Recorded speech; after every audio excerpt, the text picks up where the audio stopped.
All right. What's up, everybody? How you doing out there? Welcome back to the show. This is last week's fights.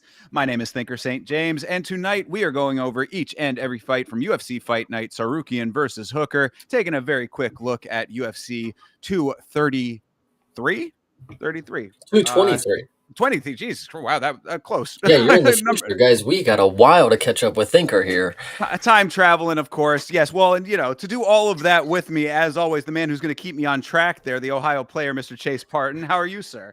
Dude, we are good. I actually wanted to give a quick shout out before we get into this because I was sitting here before the stream even started, and I know it's kind of a new thing for us, but I just wanted to let Bloomus out there know the song still hits every single time. Jesus Christ. Absolutely. Bloom is coming through in a real way always. That is the homie with the music. Came through on the watch along with the Danish and German snacks for myself and Vitz King to try as well. And we'll talk about his boy Nicholas Dalby who fought on this card. So really everything crushing in the world of Bloomus. Appreciate you, bro. And shout out to Denmark as always. Absolutely. Yeah, I just wanted to get that across real quick. Yeah, but Hell yeah. how are you actually?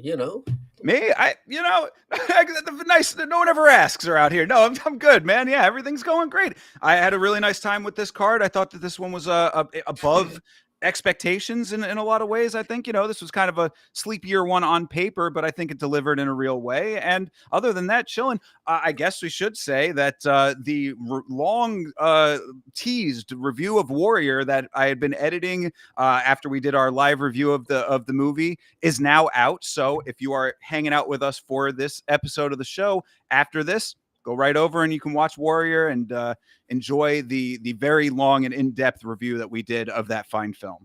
Yeah, 100%. And actually, to your point that you started with, I will agree that this card, I liked it. I enjoyed what we got here. On paper, I agree. Again, sleepier of the ones. This is not one that I would say is jumping off of the paper. But what I will stand by, and we will definitely get into it, is that this card was really fucking good after the first two fights. But we will get into that portion of it. Yeah, absolutely. That is definitely true. Yes, of course, we are going to get into each and every fight from this card. And that if you've been around, if you are new to the stream, that's what we're doing around here. And if you have anything that you want to talk about that's not pertaining to the fights that we're talking about at the time, throw it in the chat. We can come back to it at a later time in the stream, especially today, because we will be briefly looking over the upcoming numbered event. But we do not have fights this coming weekend, so the next episode of the show will be a next week's fights where we'll go over all of those fights in depth. So we're just doing this one tonight, doing a little quick preview, and we'll call it a show. So that being said, I guess we already kind of talked about it a little bit. So what were your more in-depth thoughts about the on-paper elements of this thing? I mean, I guess besides the main event and the co-main, were there any other fights that you were like really looking forward to? I guess maybe the Paddy Pimblett, the proteges or these people that Paddy trains with was kind of interesting to me. But was there anything jumping off the page at you besides those? I think there was a few. Other than the co-main and the main, of course, that have implications.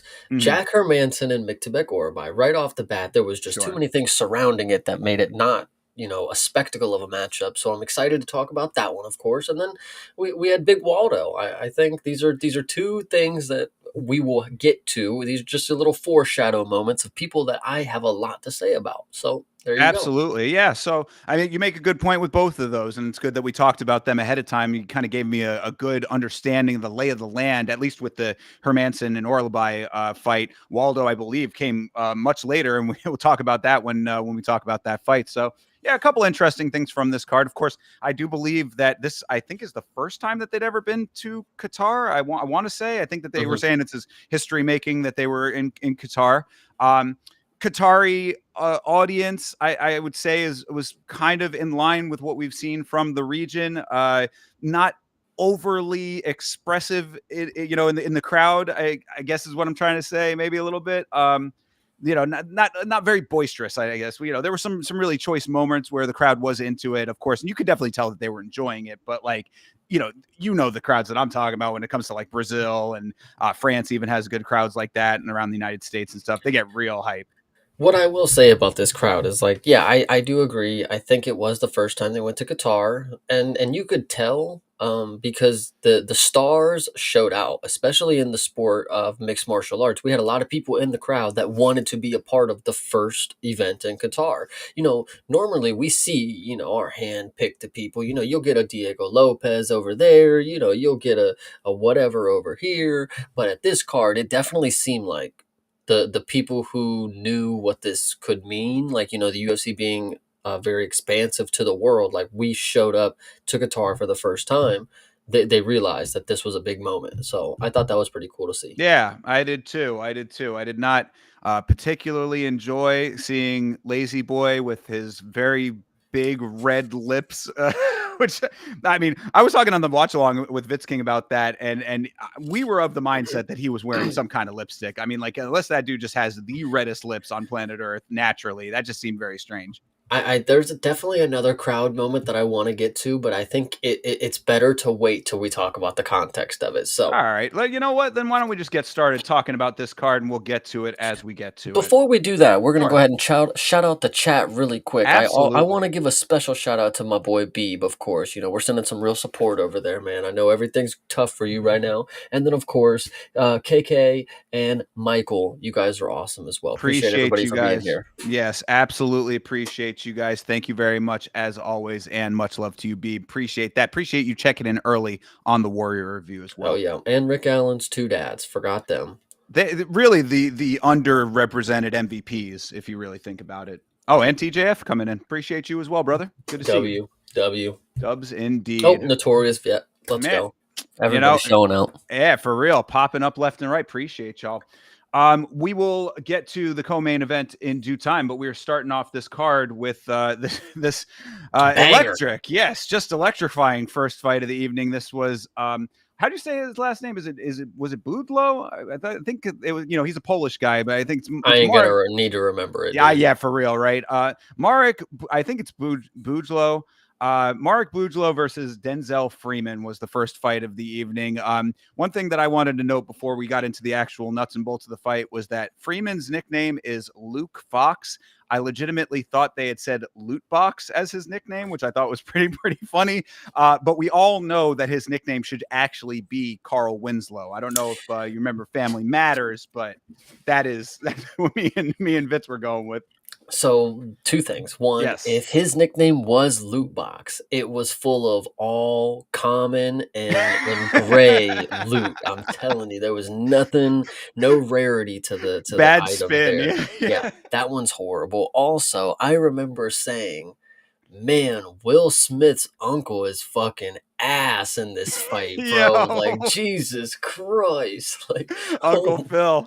dude. Yeah, so that was really bad. I mean, just to start, yeah, the problem with this, and I understand it's the commentary's job, but you could tell this fight specifically, they'd never seen these people before, and they just have to act like that. Watch it on the regional scene. This Denzel guy, this Freeman, he's got a really good left high kick, and he did. I'll give him that. He had one. He did do it once, never again, and never did it again. So they were really trying to glaze them so hard. They were trying to amp them up. Like, they were really trying to make them believe. Like, I know this is different than the Apex where you could literally hear the commentary, but like, the commentary was trying hard to make it seem like we were watching something good here. And even at a point, like, they stopped. They were like, yeah, these guys, they need to do something. Like, I mean, you can't go 3 rounds and doing nothing. There was a funny point about Merrick. I talked about Denzel and his one high kick.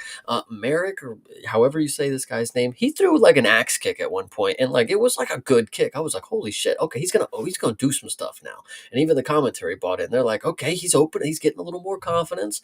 Never saw anything like that again. They just stood in front of each other. They genuinely, and I know I've probably said this before, and I don't mean to be hyperbolic when I say this about some of these fights. This is one of the worst fights ever in the UFC organization. I mean, because it's not even a fight. Like, that's the problem. It's like, this was not even a competition when it comes to, like, I mean, both of them, more than half of their strikes were leg kicks. Like, and that's for both parties in this. And like, that's just not good at all. Like, I don't Yeah. know. I wish that I could remember the exact quote from Bisbing because it actually was a really good bar, but he was saying something. I forget. It was, take your pick about who it was about, but it was like Yeah, he basically was saying something along the lines of, oh, that like when he's in training, like, he can really like, he can go for it. Like he'll go. And I would really like to see him go in this fight right now. Like it yeah. was like, it got to that point where he like, it's like you said, you kind of have like, when you get through 2 rounds of absolutely nothing, which is really what you had in this fight. Like there really was not. I mean, even in the third round when they finally turned up, quote unquote, it wasn't that. But like when you have 2 rounds of it, like the commentary team can only hide their disdain for it for so long. And I do understand that. I mean, what I said in that first round was that there was the most significant strike of the first round was a late spinning kick by Freeman that got stuck in Boudleau's stomach fat. Then that's a legit thing. If you go back and watch it, I'm not even. I'm not memeing right now. Really, if you go back, it's at the very end of the round. He goes for a kick. It's actually a similar kick to the one that Ian Gary had thrown, where like he was basically at too close range. So he was trying to go for a spinning kick, but his leg couldn't extend because he was too close for it, and he literally just like hooked this dude's stomach. So it's you got that. You had patty cake throughout the second round. I was like, these dudes are sitting here, hand jiving with each other. They're dancing out there. Very much a staring contest for a lot of this fight. There was a couple things that made me upset. One, Denzel Freeman, halfway through the second round, in his terms of gaining confidence, was the and like he just kept doing it, and it did not help his, like it did not make him better, did not help him. And the commentary is like, some people do that in training. That's how they do it. I even had people in the Discord. That's how some people train. They do that. It's like, well, he's not fucking training right now, and he's not doing anything either. So how would I not have to hear him do the woman tennis grunt? And Like, I was just gonna. That's so funny you say that too, because I was like, who does that in fights often? The women. women, yeah, the Yes, women. I said So the exact same thing. I typed it out. I said he's doing the shit that women do. Like, and he's not doing anything with it. Like, that's the problem. And then right. that's the first issue. Second issue, he's dancing after the fight. Oh, I was going to say that. I was like, this dude really has a lot of nerve to be out there Irish jigging after this fight, after that amazing performance. Dude really set the cage on fire with that and is out there, cutting a rug right now. Like everybody should really be getting behind this. I was very glad. I mean, you didn't think that they were going to, I know, but like I was definitely glad that they did not go in for the interview. Like, cut that and just keep moving. To be fair, I mean, with how he looked, they should have read the room and been like, he might drop some Fresh Prince knowledge here. Like, this is some good stuff from Freeman, but I don't think it was gonna come. I mean, this dude, I after the second round, genuinely, again, don't mean to be hyperbolic. I said, just call it a draw. Don't give us a third round. Like, and I know that's just like not what can happen, but there needs to be something that can happen for fights like these. There it's always like, oh, there's always a third round, and even if you tried to play it off, like even the round where they quote unquote turned up, it's like, no, they still did nothing. They still did nothing. You could have erased the second and third round. After the first round, if I see that again, dude, I gotta turn it off. Like, because what I think is also so funny about this, and this is key to what happened during the event, which is kind of funny. I know I talked about it a little bit with you in the Discord. Is the UFC accidentally was streaming this event to YouTube? True. If you were out there and you were wondering if you were getting a glimpse of history, you got to watch the worst fight of all time for free on YouTube, streamed by the UFC. And whatever the case may be of why that happened, who knew in that booth, they were like, we can't have people pay for this shit. Just fucking throw it out there for free. Because how did they get onto this card? How did they end up here? Well, I mean, really, I think what it is, the two things. One, what happened there with the UFC streaming it, just for anybody who's not aware, because I did think it was kind of funny.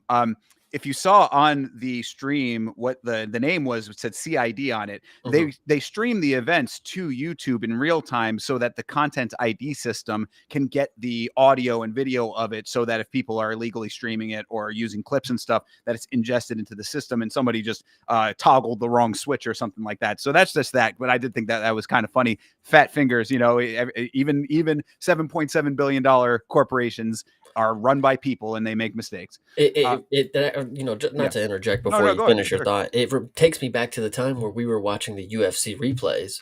When the UFC doesn't have cards, they'll replay events on their YouTube channel. Yeah. And there was one event where they just started it halfway through and didn't realize until like three fights later, and then restarted the event and just never said anything about it. And it's Yeah. like, Turned a 4 hour or 5 hour event into a 7 hour event, basically, by, like, just repeating. Yeah, that was, oh, good. Yeah, I do remember that too. Yeah, yeah, it was funny that was the one that we decided that we were like, we're gonna watch the replay, and yeah, okay, anyway. But of course. But so there was that. But so anyway, back to the fight though. The reason that these guys are here goes back to the same thing that we've been saying and the same problems that the UFC has been having. They are trying desperately to inject life into the heavyweight division, and it's just a no man's land. I mean, like, you see what you're getting over here. That we are going to see Josh Hokett become a legitimate title contender at some point here. Gable Stevenson or whatever, Gable Stevenson got another knockout outside of the organization. Everybody's talking about how he's next up. This is next up. Gable Stevenson is next up. I mean, like, granted, he is doing pretty well and he is a wrestler, so he does have the qualifications that the UFC is currently looking for. He's a little bit more well-rounded than a guy who's just going to go out there and do this, or just, be like a big meaty hook merchant kind of guy. He's a little bit more skilled than that, so he does fit the bill. But my point is that it's this what we're talking about in this fight, and that's just currently what you have outside of what's already in the rankings. So get ready for more of this, is I guess what I'm trying to say. yeah, I agree. I mean, the heavyweight, if this is what is to come in the future, more of these, abolish, make them I cut to light heavyweight. I'm done. I'm done with it if we get another one of these. I mean, and it just, pertaining to the fight, Anakin, shout out to Anakin always, but coming through with the bar. Yes, if this was a Contender Series fight, no one would have been signed. Yeah, true. And then they would also get roasted by Dana. Like, and Yeah, that's even the worst part of it too. they should have. I mean, he's probably was roasting himself backstage in Qatar. Yeah, So 100%. I mean, yeah, there's just nothing here. Thankfully, it was the first one because, like I said, after the first two fights, and we'll get to the stipulations about the second one, but this fight specifically, thankfully, it happened first because the rest of the card that was only up from here. yeah, well, and I mean, I definitely am interested to hear your thoughts on the second one here. Yeah, I mean, that is all that there is to say about this first one. Freeman Yeah. won the fight. We'll see if he comes back. We'll definitely will not see Merrick back. But Freeman, maybe they'll give another shot to. Who knows what happens there? We'll see what happens. But next up, I'm curious why you're framing this way. This is Nurullo Aliyev versus Shamrock. Now, I just before you get into it, because I do want to hear all your thoughts on it, but I did want to note this because this was just perplexing to me from the broadcast. So Shamrock, the Englishman, is one of Paddy Pimblett's, again, his products, his proteges, teammates, whatever you want to call it. Shamrock was, quote unquote, on the run for a crime he didn't commit, fled to Thailand, got into martial arts at that time, came back to England, did time. So did he do the crime? Did he not do the crime? What was the crime? Why is this all being told to me on the broadcast? There is some information about Shamrock that we did not get, and the information we did get was Swiss cheese. So I just wanted to put that out there, that there might be more to the Shamrock story than what we currently know, but that is what we got off of the broadcast. I guess I'll have to do some more research about the rest. That being said, your thoughts, Jim? My thoughts on this fight, why I did not love this one. One is because the hype that Patty's mates came in here with. I mean, we were supposed to believe that there was some legit threats entering the divisions, right? Shamrock was the first example here. Now you have Aliev, who is a wrestler. This is the Eagle. This is the Tajiki Habibi, whatever they called him. Yes, So he is the Tajik Eagle. yes, this is a guy who is a wrestler, chose to strike with Shamrock, and damn near whooped his ass. Like, I Yeah, I mean, say and look pretty good. he looked really good on the feet, and that should just question how good this Shamrock dude is on the feet. And people be like, "Whoa, he's a grappler, he's a jujitsu guy. Don't worry." I was like, "Well, okay." I saw Aliev, who is supposed to be the wrestler, make some really poor decisions in the grappling, where Shamrock ended up in dominant positions, but Shamrock also just lost those positions immediately right after. There was a point where Shamrock got full mount on Aliev in the third round, immediately gives it up. And Bisping, this is how you know it's bad, because the commentary has to, like, Bisping is just like, you had him like, you got to get him right. You got to get him back to where you just had him. It's like, dude, you had him in the most dominant position in the game. You don't Yeah. let people up from full mount. You don't just let them up. Like he got up, and it's not get him back to it. It's like you got to figure something else out. Because clearly that didn't fucking work. Like Didn't land a single strike in that full mount, by the way. and Aliev, I mean, again, this is supposed to be the eagle. He should have been able to maul him in the wrestling from what I'm seeing from Shamrock's game on the ground. And then in the striking department is he had way too much confidence against Shamrock and it was working. I just don't think this I think this is going to be a false sense of ability for the Tajiki because he's going to come in here thinking he can strike now. And I feel like he's going to get, dude, lightweight too. I actually thought this was bantamweight for, I'm not even going to lie to you. If Aliev is, this is lightweight, that is crazy. This dude is, uh, if the grappling wasn't good enough to keep this dude from getting dominant positions on him, and then the striking is him bombing him. The Shamrock is getting bombed with the same strike over and over again.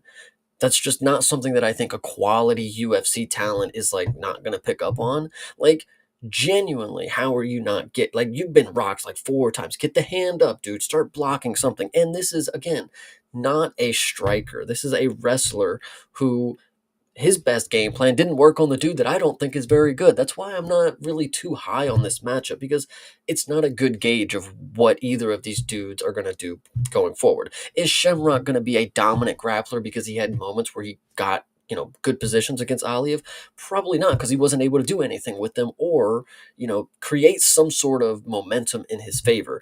Is Aliev going to be good going forward after this? I don't know because all he did was destroy a dude on the feet who's not very good if the wrestler was able to destroy him on the feet. So I just think we got a false sense of hope for Aliev, in my opinion. 11-0 is good, but at lightweight, now that I am truly seeing that this is a guy in the 155-pound division, I'm not seeing it. I'm just not seeing it, guys. I mean, fair. What I would say to that is that you might just be seeing the evolution of a young fighter who is now starting to put the pieces together in a department that he wasn't as skilled in before. I mean, Aliev, yeah, I mean, there were some criticizable things with the earlier rounds, but you can't say that they weren't pretty dominant overall. Now, yeah, going back to what you're saying about Shamrock, really, I mean, like what I think that Shamrock did well is just be tough. I mean, it's an unfortunate note to have when the object is to not just be tough, but to win. I'll call that the Felicia Spencer. You can't just be a tough punching bag out there. You got to go and win the fight.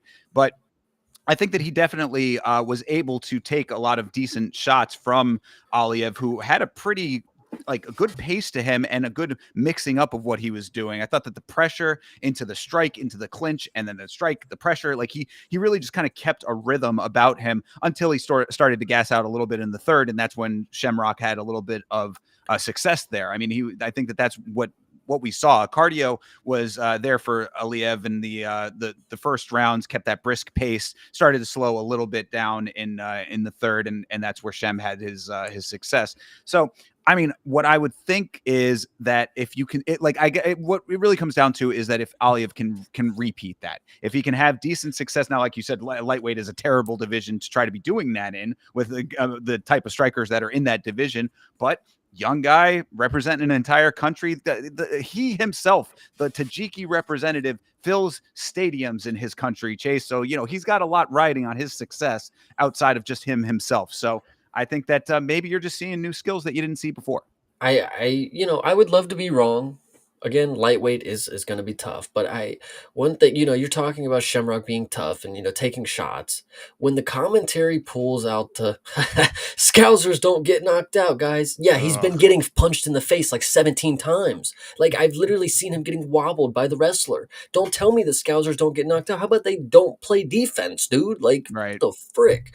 Yeah, I'm with you on that. it was just annoying and Aliev, everybody can look good when the opponent does nothing. Like that's what I'm sitting here thinking after this fight. 30-27 for every round where I was like, we're seeing two different skill levels, yes, but I don't think the skill level that I'm seeing out of Aliev, like for somebody who I'm like, when I see Shamrock and the way that I'm talking about him, a great fighter would have finished somebody like that. I mean, this dude wasn't checking any of these punches, like any good lightweight fight. Ilya, dude, I mean, like you got to look at the champ. Anytime you think about how good somebody is, compare them to what the current champ is. I mean, I know that is an evolved version of the fighters, but like, what are these guys aspiring to be? They want to be better than the champ. So you have to show that there's potential for that.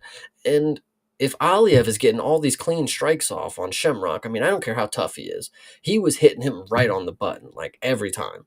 So the power or the accuracy seemed to be there. The power may not be there. Shamrock, if you want to give him the Scouser nod, okay.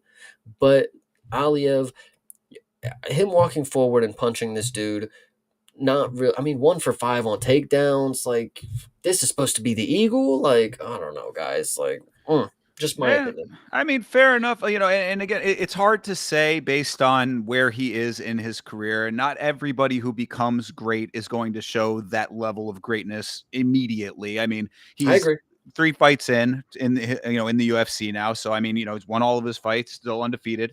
So Aliyev certainly, I saw enough good things in this fight that I was like, good. I'll remember Aliyev is a good fighter. I picked him in this fight specifically off of remembering from previous performances, and now we're seeing something new out of him in the striking. So until I see specifically that like it starts to become a problem with like higher level talent that he's facing, then maybe the conversation changes. And this certainly was not a great barometer of that. I would say definitely is true. The 30-27 as you're describing it all tracks. I mean, the Shamrock should have.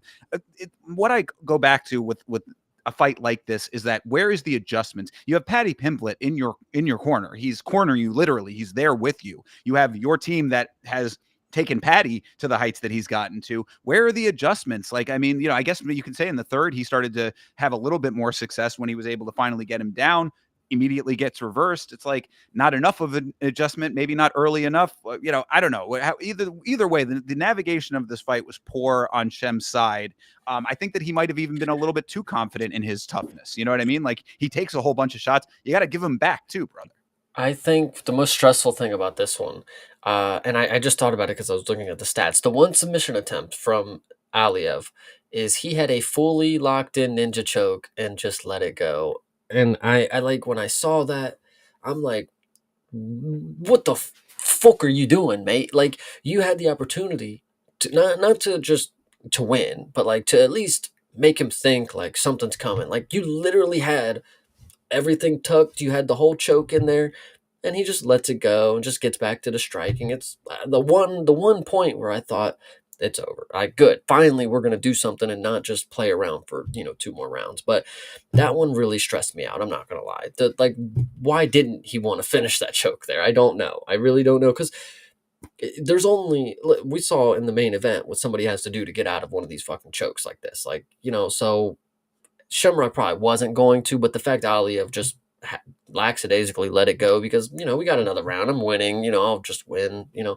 Just kind of stressed me out just a little bit. But either way, good performance. Just for somebody that is, if I'm expecting great things from him, the Shamrock should have been finished. That's all that I'm saying here. Fair. Yeah, I do think that that's a fair assessment. I mean, based on the dominance in those first 2 rounds, especially, like, by round three, you're starting to fade a little bit. Not terribly, though. I mean, his cardio still seemed to be holding up decently enough. Like he could make it through and navigate effectively enough to not let that round slip. Obviously, 30-27s across the board. But in those early rounds when he was really putting a lot out there, you want the power to be able to drop him. I mean, you want to be able to get that to the finish. And of course, we're going to talk about optics a couple of times on this card. The next fight coming up is one of them.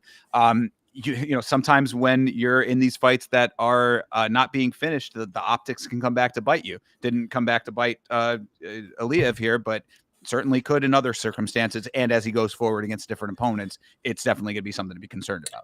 Well, there's just two other things that I want to note about this one is that before the fight was over, Aliev decided to take a running lap and raise his hands. Like, okay, sure. I mean, you are up, but with the last remaining 3 seconds, I mean, let's at least have a good visual rather than you raising your fucking hands and running around the cage. That's one thing that I'll say. The second one is Aliev tried to bring his flag out, and the UFC security snatched that shit out of his hands. Did not. Really Yeah, they did not let him pull interesting. that one. So Interesting. Yes. Well, we've had a lot of weirdness with flags in the past. In fact, actually, if you noticed, I wasn't even going to say it, but now that you mentioned it, it reminded me. Shem didn't come out to a flag. He had the gray no nation dealy going on there, and I don't know if that was his choice or if there's a deeper story back there. But this guy obviously has a backstory that is kind of nebulous right now, and I'd like to know more about it. So if he sticks around, maybe we'll find out more details. But yeah, I picked up on that he, we obviously know he's training out of England. He's training out of Liverpool, and it did not have the English flag. yeah, that is interesting. But when you've been on the run for 10 years from England, why would you want to have a flag in their court? What They put is you the in prison story? for you didn't even commit the crime and you were on the run. Normally, people who don't commit crimes don't go on the run. But Well, that's what I'm saying. So that was my point in the way that I framed it is that he was on the run for a crime he quote unquote did not commit, allegedly. allegedly came back to England and then did time. So I don't know if he did time for a different crime or if he did time for that crime wrongly or if there's more to the story.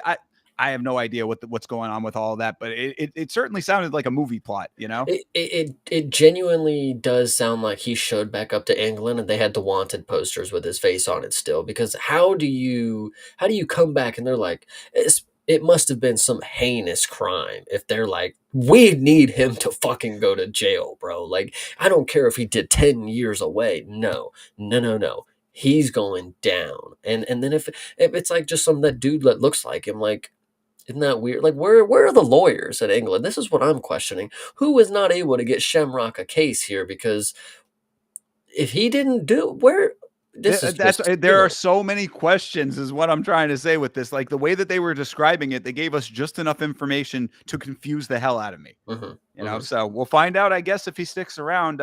I mean, I guess that's the question because what I had said on the watch along was I thought that with the toughness specifically, that I didn't think that this should be a performance that would immediately kick Shem out of the organization. But the way that you're talking about it, it might be reframing that no, a little bit. no, no, no. I agree with what you're saying. For being a tough fighter, there is at least room for 2 to 3 fights on a contract for those type of fight. I mean, if you are 0-3 in the organization, I mean, Right. you can be as tough as you want, but like you're just not at the top of the level. Reese McKee is somebody who's a good example of that. Like literally never wins in the organization unless it's a fucking debut like person. It's like we're handpicking people to keep you around. That could be Shamrock if he's got big enough. If people in the UK or if he gets big enough headlines with his little story, I mean, they could keep him around for 2 to 3 more fights. But I listen. He potentially could win. I'm just saying he's going to need a real hand-picked opponent because from what I saw, this is not going to surprise me if he goes 0-2 and leaves the UFC or something like that. It it's just kind of how it goes sometimes. You can be as tough as you want. Irina Alekseeva is a very tough female. Sure. She's just not good. Right. So we Right. can't Yeah. have her in the UFC. This is the pinnacle of the sport. If she's not going to be the best of the best, there are other places for her to go. That's just like the door's there. Take your bags now and you can go. We don't have to kick you out. It would just be really nice if you would leave before we have to. I don't know. Sure. Yeah. No. And shout out to CTE making a great point that if Cicada got 3 fights, this guy certainly deserves another shot at it. And we'll We will definitely talk talk. about that. Won't we talk about him? Trust that. But yeah, I mean, in for this one, like I said, good performance for Aliev. Nice to see that if he is primarily a wrestler, that we're seeing more striking out of him. Maybe this is the birth of a new, well-rounded version of him that just needs to get a little bit stronger, a little bit better, and place the shots in a way that'll get the finish. I was okay with it. What I think Aliev needs, and this is coming straight from me, Hmm. he just needs a little TLC coming from this area. And you know what? I'll stick with it, guys. I will be a little less hard on Aliev because I agree. It wasn't the worst fight ever, and it was a dominant performance. I mean, after the first fight, I mean, I think every fight coming after that is going to have me thinking I'm watching bullshit. But this right here wasn't the worst fight. I think Shamrock was just way out. He was outmanned, outgunned. There ain't nothing else to it. So good performance by Aliev. I will give a little leeway, but for the next time I see him, I'm ready to be a little more impressed than you whooping up on a dude that probably shouldn't be in the UFC. So I think that that's very fair, and that's a very positive way to close out the description of that fight, to talk There we about that go. fight. So good Now, deal. now we get into some fun stuff. Oh, yes, indeed. This is Ismail Nardiev versus the dyslexic king, Ryan Loader. Nardiev coming in with the Puerto Rican blowout. First note in in the notes, just the hair pulled back. Me and Vitz both transported right back to high school with the hairstyle. I was like, okay, bro's coming in. I was half expecting him to walk out to some reggaeton, but still, this dude came in there, did the damn thing without having to be a scumbag this time. Chase. Speaking of the hair, we should get into this first because a lot of people they were like, what is he doing with his hair? And a lot of people may not understand. Curly hair is poofy. I when I saw that, that was normal to me. Like that's how I wear my hair when it's getting to that certain length, and I got to wear a headband, and it's a little poofy. It looks. Listen, it wasn't anything to me. I've been there. Nerdiev, shout out to you for being able to rock a headband in a UFC fight Uh, without them being able to catch you. And I'm telling yeah, that was I was thinking about that aspect of it for sure. Like I think it was one of those ones that's like It's the a cork. It's a corkscrew one. yeah, like that. Or they have also ones that are like it's I don't there's a name for it, I'm sure, but it's like they're like sawtooth almost, and like they Hmm. kind of like they have a little clasp and then it clips and you kind of like pull it back with that. But I'm telling you, I mean, like this the style was very reminiscent of the blowouts that were very common when me and Vitz were in high school. So I was like, I think they have gone out of style. I'm sure that they have, but it transported me right back there. So I was like, Yeah. hey, A plus for me. Well, Had one myself for a while. yeah. So other than the hairstyle, what Nardiev did was prove to me that well, one, Ryan Loder sucks, but Nerdiev is he's a very good striker. He's very I'm trying to think of the way it is technical, but it's also he does good at setting traps. So when you watch the way that he knocked out Ryan Loder, and he set it up with a body punch, but it wasn't as if he was committing to the body punch, and that's exactly what was good about it. Is he disguised this overhand, this crazy bomb that Ryan Loder took to the fucking jaw. He disguised it with a very well placed body shot, but he it was good because let me try to explain it. He with the with his body looked like he was going with the jab, but all of his momentum was coming with the overhand. So it was perfectly placed, but the power was just it was utilized well. It wasn't all in the jab; it was all with the overhand, and that's where Ryan Loder he swiped his hands down, and then the punch comes over top. And what's crazy about this? This guy's nickname is Man of Steel. I've seen him chinned 2 times already in the UFC. Jeff Neal, Michael Chandler, Iron, Steel, these things make sense. Superman, Ryan Loder, it is time the mantle, retire it. Just get it over with. You are no longer. I mean, you probably never were. I guess I don't know. 8-3.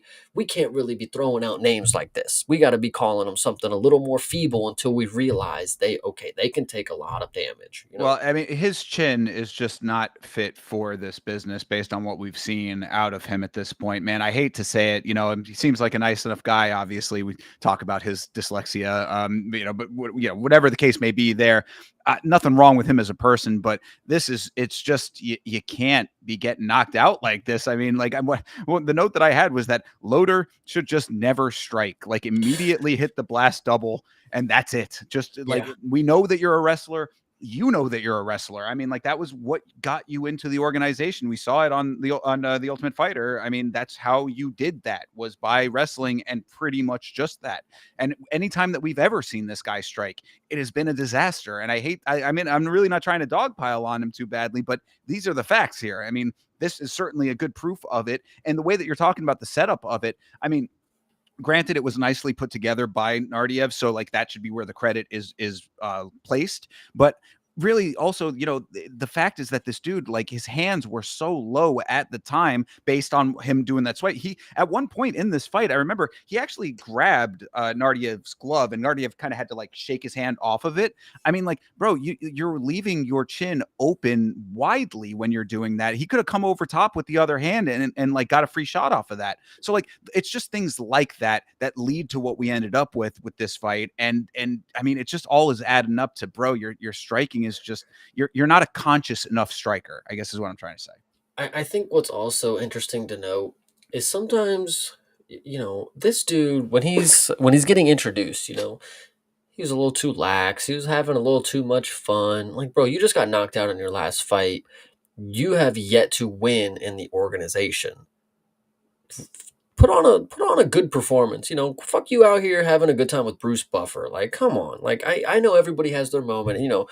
Bruce Buffer. They want to get hype and yell their name with him. It's like, if you get knocked out in the first fucking exchange, how about let's not do that? Let's not, because that happened the last fight too. You literally got taken down and smashed, and now you've been out for 6 months. Now you come back in here all happy and lackadaisical, and then you get fucking flatlined again. I mean, you can have all the fun you want, but like, I'm supposed to believe, and this is what irritates me too about the organization, about the UFC in general. The Ultimate Fighter. That sounds like the coolest title that you can have as a fighter. Right. That should be reserved for super talent in this sport. I mean, the Ultimate Fighter, UFC champion, the Ultimate Fighter. You know, but when we have guys that are literally contender series guys like that, when it comes to the title of what these guys are and the skill behind what they represent, the Ultimate Fighters, this is what they are. Like, they're Yeah. first round flare outs. Like, holy shit. I Like, know you've been making that point recently, and time again you've been proven correct with this, especially recently. It seems like the status of the Ultimate Fighter has been diminished greatly. In the Contender Series really is like where the talent is being produced. So now the dynamic is all different, and then the title doesn't help. Also, to your point too, him coming out and being a little bit too lax and whatnot, we literally have been seeing just recently the UFC. This is the time of the year when they start cleaning house. I for some reason just have it in my mind as the example of it because it was so surprising to me. 2-2 Yanal Ashmuz gets cut. Now, granted, different styles, all of that kind of stuff. But my point is that the guy probably did not deserve to get cut. He still got cut anyway. You go out there and get knocked out twice in a row now and have not won in the organization, period. You are asking for your walking papers at this point, brother. Like, I mean, you should be taking these fights with the level of seriousness that they deserve because you're fighting for your job right now. yeah. And it goes back to the Ultimate Fighter thing. It's like, if you are going to be labeled the Ultimate Fighter, I genuinely better think like, this is some dude, this is some fucking talent right here. I shouldn't just think this is a guy who got an opportunity that doesn't really matter, because once he goes up against people that have been in the organization already, they get knocked out in the first round. Like, I mean, Nardiev, again, this is like a dude who like goes to decision with most people, and then he just chins you in round one. I mean, come Or, on. or he pulls a whole bunch of illegal moves and you yeah. know, but other than him, actually, and I actually do want to make this point. Other than him, because you seem to be really hung up on the dirt ball stuff. I see in that last fight. If some fighters, they just be trying to fight. Fuck it. Anyway, Nerdiev and a lot Okay. of other That's a nice way to Moroccan. dismiss it, by the way. I like that. Like, hey, yeah, boys will be boys. Yeah, and so Nardiev, along with a lot of other Moroccan fighters, in my personal opinion, with a small representative group, I think that they have shown that they are very, very skillful, and not only skillful, they're gritty. They are some people they will go to war. The Rahiki from Contender Series is a good example. Sure. As much as I want to hate it, at worst, Moroccans, they have Zalal, who I would just hate watch winning. Like, that's the worst that they have right now, is a winner who has people that don't like watching them. I know Nasrat Hakparas just took a dot.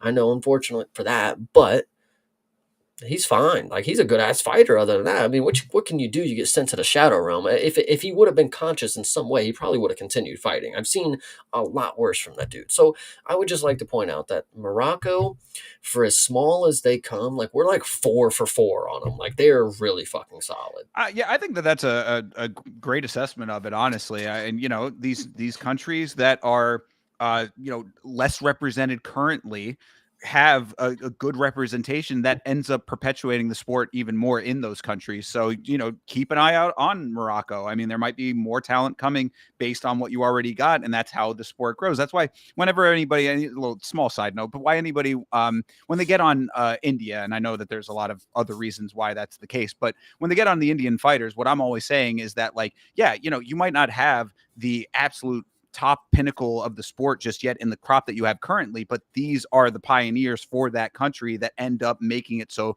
that the next generation comes up underneath them. So, always whenever you have people that are like the sole representative of a country, I want to throw a little bit of support to them.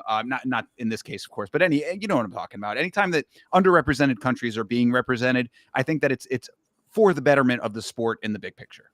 100%. Yeah. So good deal for Morocco here. Although unfortunate in that regard, because during Nardiev's post-fight interview and his octagon interview, he was shouting out the king of Morocco and giving him all this glowing praise, and then the broadcast cut out for a little minute. Yeah, broadcast accidentally falls out of the satellite just didn't pick that part up. That is interesting. We had one other incident that happened with it. I can't remember off rip, but we definitely had some broadcast cutouts when people started talking. Yeah. I brought up with with Aliev, they took the flag from him. You know, they what damage control. That's what we're trying to protect a lot of things here. This is the interest. It's one of the deeper, interesting elements of the sport in general, being as international as it is that you're on an international stage always. You're in a country that is, within a region that there's a lot of different socio-political things going on at all times. Who knows what is okay for some people in power, and these people don't want to hear it. You can say this, you can represent this is not okay, etc., etc. But let's just at least try to believe. We'll keep the kayfabe going and say that it was literally just broadcast difficulties, but who really knows at this point? Cash Patel, maybe he knows. Yeah, true, 100%. Anyway, but good deal for Nardiev here. I mean, really solid knockout. Loader prone to being knocked out. So good deal that he was able to get a nice highlight off of that. And Loader really is probably shaking in his boots right now if he's awake. No, he's probably sitting there having a good time. He seems like the type of dude that is still hanging his head high. Like, man, I did my best. I did whatever I could. It's like, well, you should have had a little more determination, and I'm not gonna say you should have tried harder, but at least make it seem like to me that if I saw your social media post if I saw your story tomorrow, it better say, my bad, guys. I thought I got to do better. Like, don't fucking sit here. He might end up being one of those guys though that like goes out of the organization and for the rest of his life is just like, I was in the UFC though. You know what I mean? I won the Ultimate Fighter. I was the Ultimate Fighter. Like, who can fuck with me? I'm now the greatest car salesman of all time because I was the Ultimate Fighter at one time. Yeah. Yeah. So. This is God, this Ryan Loader guy. What a season to forget. Would have been one of the most memorable if he wouldn't have beat Robert Valentine. Like, hey, crazy enough. But, what a season to forget. That's a bar. Yeah. All right. Anyway, let's keep the train moving here. This one is a little bit more, I would say, not controversial is not the right word, but I think that there was definitely a little bit of fuckery afoot here on this one. This was Beksat Almakan versus Alexandre Pantoja. I always do that. Alexandre Topuria, not Pantoja. Alexandre Topuria. Listen, here's the main thing about this one. There's just two things to talk about. Beksat Almakan is a very good first round striker. Very good in the first round at striking, very fast, very elusive. Now, rounds 2 and 3, not so much. If he gets a good competition in the first round, rounds 2 and 3 are not going to look very hot for him. That's what I've decided. That's what I've come to believe. I don't care if he knocked out Bracatona in the first exchange.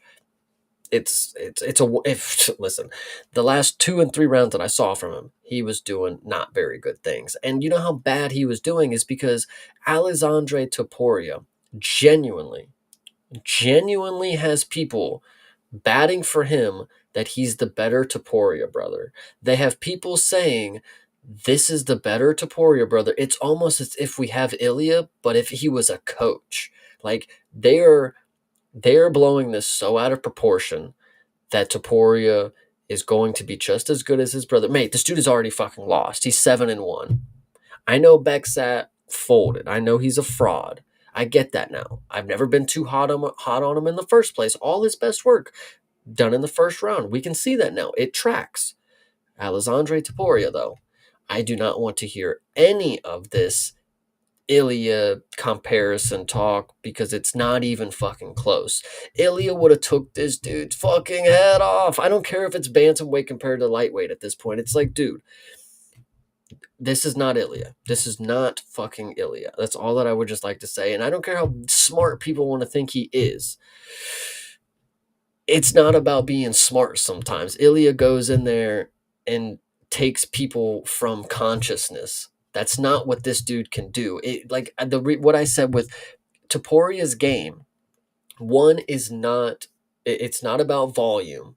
It's not about pace. You know, he walks you down, but it's not like he's putting a pace on him or you can't fucking get your Beckside was doing fine evading for a good amount of time.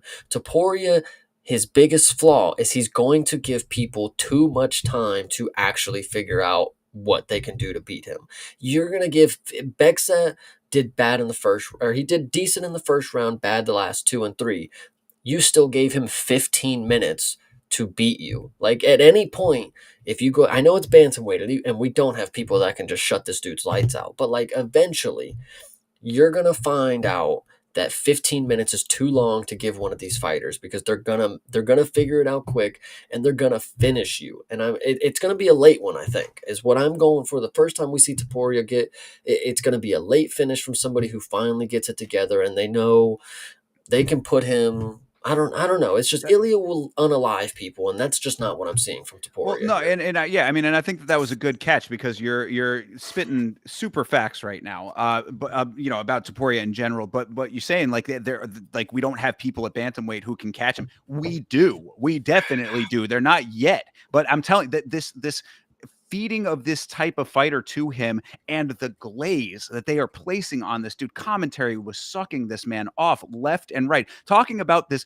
basic ass jab of his like this was some kind of magical tool that he was using. Please give me a break with this shit. Like, so there are going to be people that are going to do way better against this guy. I've never been sold on his skill set. And every time that I see him fight, he fights the exact same way. He's great with pressure. I will give him that. But like you're exactly right. He navigates the fight in a way that there are so many openings that if a guy who is not Almacan gets into the fight, they're going to be able to figure him out. He is going to get figured out in a very real way, and no amount of glaze from commentary or bullshit from the judges. There were two 30-27s in the judges' decisions here. This is ridiculous. There is no way in any scope of the imagination that Topuria won that first round. You cannot tell me otherwise. I've watched it 3 times now.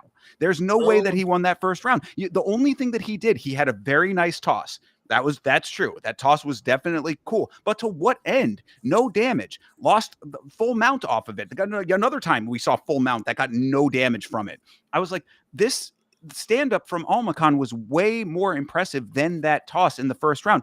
Almacan did fade, and it is completely okay that Topuria won this fight 2 rounds to 1. I'm okay with all of that, but don't try to sit here and sell me a bill of goods with this guy because it's just not true. It is false. I'm going to tell you exactly the type of people that will beat Alessandro Taporia. And I think these are warranted names, but I think it's just the style of what they're able to accomplish. So when you look at somebody like Marcus McGee, Peter Yan is another good option. These are people who have a first round that is a feeler. Alessandro Taporia is not going to, he's not going to wear you down in that first. Amakan tired himself out. That's fine. He had a good first round. And then the other two were just like what happened with Umar. It's just him fighting for his fucking life to stay on his, whatever you want to say. I think people like Marcus McGee, Peter Yan, they take that first round, they get a feeler.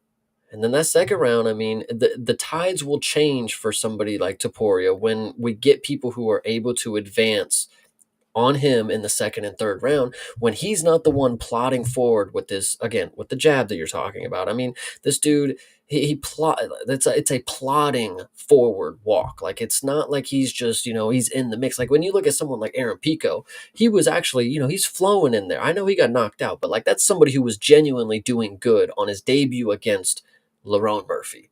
Arguably was gonna win unless he was getting unalived, which he did. But somebody like that, Taporia literally is just walking forward, does the same dip every time. Somebody's going to catch him. I mean, and there's just too many things that I see with this dude. Like, late in the fight, once he starts, because everybody gets tired, and that's when mistakes are made.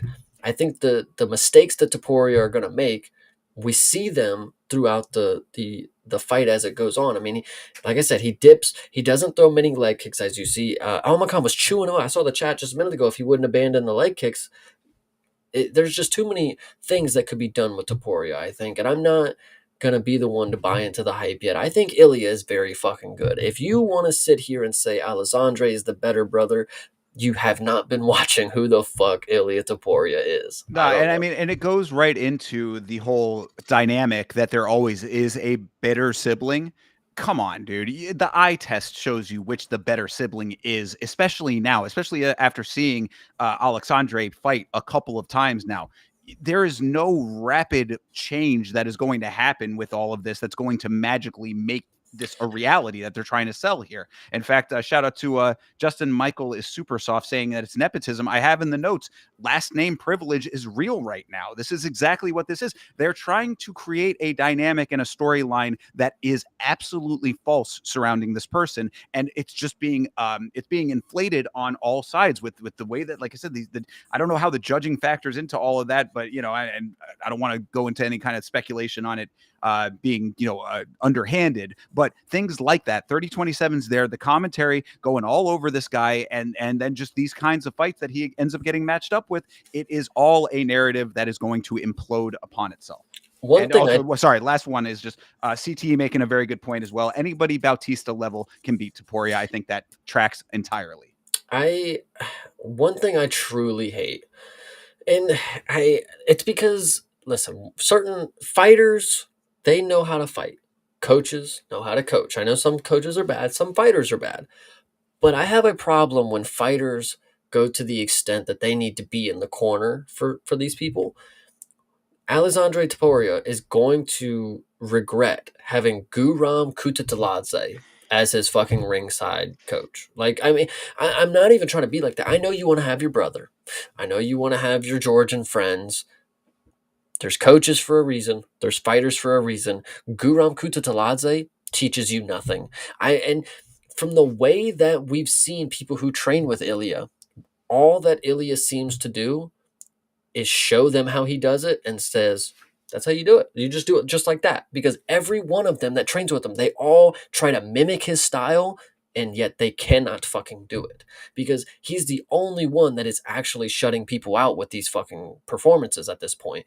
When you have people that want to fight like Ilya, Alexandre Taporia, Guram Kutateladze, and they fucking suck, I mean, it's a recipe for disaster. Is all that I'm saying. False sense of skill is what we're gaining for these people. And this one right here, I mean, people are going to be really upset when this guy gets mauled, like literally mauled by somebody, because this isn't somebody that I would. He doesn't give you like a gritty personality where it's like, man, I would take that guy over any. I don't care how it would go. He would figure it out. It's like, that's not what I'm seeing here. I'm seeing a guy who's got the confidence that his game is the best on the planet. What he's going to do is going to work because my brother did it. I'm just as good as my brother. I'm even better possibly because everybody, whatever. And then the day that it doesn't work, it's just going to look really fucking bad for him. He's a fucking headhunter. Landed one body shot. Jesus Christ. Like, Yeah, well, I mean, and you're saying people are going to be upset by that? Not me, because I'm seeing it coming from a mile away. It just has to be the right opponent for it, and this is what's going to happen sooner than later. You can only get away with this for so long. That's the other last note that I really have about this what they're doing with this person, because really what happened in the fight is almost secondary to all of this, in my opinion. It was a fine performance based on the dynamics of what we saw. We saw like you described it extremely well. The first round really strong for his opponent, an opponent that wears out over time. So by the third round, he was really pretty well done, and open season for Taporia. That's the gist of the fight. When it comes to what they're doing with this person, Alexandre Taporia, I think that's the bigger part of everything here is what I'm looking at. And you can only get away with this level of puffery for so long. He's going to get up into an echelon where he's going to have opponents who are not this level, who are not this, who are above this in skill. And he's going to either get chinned or he's going to be outworked as far as the cardio goes, especially at bantamweight. These are still small guys. I mean, the cardio is going to be there for a lot of these guys. Yeah, he's a pretty thick bantamweight too. Honestly, I'm seeing some weight cutting issues in his future. I'm Could be. seeing that coming along. Yeah. He's and actually, since we're talking about the Topuria brothers, I actually did want to bring it up. There's something about Ilya and his creatine. He's got his own creatine or something. I don't know if if it's just a sponsor or if he's like actually in involvement with it's like under him. These dudes, something's going to go on with some tainted supplements, is all that my idea is. Because Ah. these dudes, again, everybody thinks they know shit. Now you want to make creatine. Now you want to be buff bros. I'm just saying, when the tests come and we see some tainted supplements, I'm not going to be the one to say that Alexander Taporia is going to be at fault for listening to his fucking brother. But I don't know. That's just my opinion. Wild speculation on Chase's part, but something to keep in the back of your mind, perhaps. So, anyway, any more on this fight before we move on? I actually think there's one last thing. Sure. I mean, I'm being hard on Alexandre Taporia.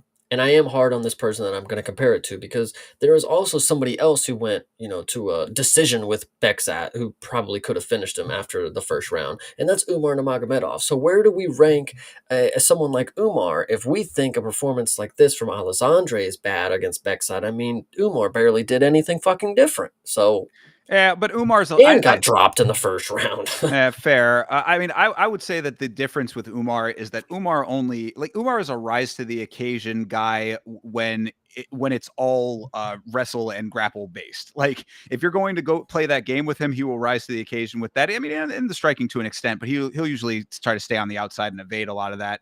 I think that the difference is that like he will be able to like keep up and surpass most of the time, especially if you like when you're getting to the point of him being in 5 rounders, which we've seen now a couple of times. Like he can hold his own well enough, but I mean, he was able to wet blanket his way into the position that he was in. And you also got to remember with him that he jumped a tremendous distance from where he was at after beating Corey Sandhagen. So all of that, what we would have seen in the middle, just got completely negated. There is probably still some exposure for Umar that could be in the future, and we already saw it with the champ. So True. Any which way. Yeah, that's all I had on that one. So I guess we can move on. Shout out to Drop at the Top checking in for the first time. Appreciate you, brother. Thank you for being here. Yeah, I hope you do like it here because man, I got a lot to say about this next one. Oh, don't I as well? I mean, I don't have many notes, but I got a lot to say about the fighters. This is Abdul Rahman Yakiaev versus Rafael Sequeira. Sequeira. Is how Um, they pronounce. But yes, Sequeira is a dude who we have seen fight terribly in the past. And this was, I mean, I guess you could say that, maybe we didn't get enough out of Yakiaev on the Contender Series to know that this was going to be coming, but you should have known it based on Cicada. that is what everybody is yeah. Everybody agrees that Sakara is one of the worst fighters that we've seen, and not just one of the worst. I mean, this is genuinely a speed run of your UFC career because this is somebody that he got knocked out, and it's not like he took a year off. Minimum 6 months. It's like, nah, we just see him again. He's just ready to get knocked out again. Like, who gives a shit? He's got 4 fights on his contract. He might as well lose 3 before trying. So who knows? One thing I want to get into with this, but I don't know if you're not on the social media. Of course you know who this person is, but I don't know if you know the comparison that I'm about to make because social media has made me very aware, and I think this is only going to enhance the popularity that Abdul Rahman Yakiaev is going to gain. He looks identical to Mr. Beast. Have you caught on to this? I'm aware enough of I'm very keyed into YouTube. Yes, I know Mr. Beast, and yeah, no, yeah, I could see it. I could see it definitely. So that is going to be something that elevates him. I mean, this is the Mr. Beast fight. Like that's Mr. Beast is fighting. You know, when you Ariel Hawani, when you look at fucking Ayman Zahabi, Sure. it's funny because he looks like Ariel. Mr. Beast, you know, when's the next video coming out? He's fucking too busy fighting, you know, shit like that. Yep. Very Turkish Mr. Beast. CT coming in with exactly the same comment here. So it's just really funny. I think the popularity level for this guy is gonna be on another level, and the reason I say that is because I think this is potentially the because this is the Turkish Chechenian, if I'm not mistaken. Okay. Uh, I think this is going to be out of the Chechenians that we have. You know, when you have Dulatov, I believe the German Chechenian, and then you have Sursakayev. Now we have Yakyayev. I think this one right here. I think he's going to be. I think he's going to be the really good one, and not only with the popularity because he looks like Mr. Beast, and you know he could create taglines and make very funny thumbnails. Anything that you want to think like that could be applied to this right here. But this guy genuinely, what he showcased in 30 seconds on offense, I mean, Sursakayev is a little too lax in there. I know he does get finishes and he is doing his thing, but this guy right here, he understands the assignment. I'm going against a Legit. chinny dude.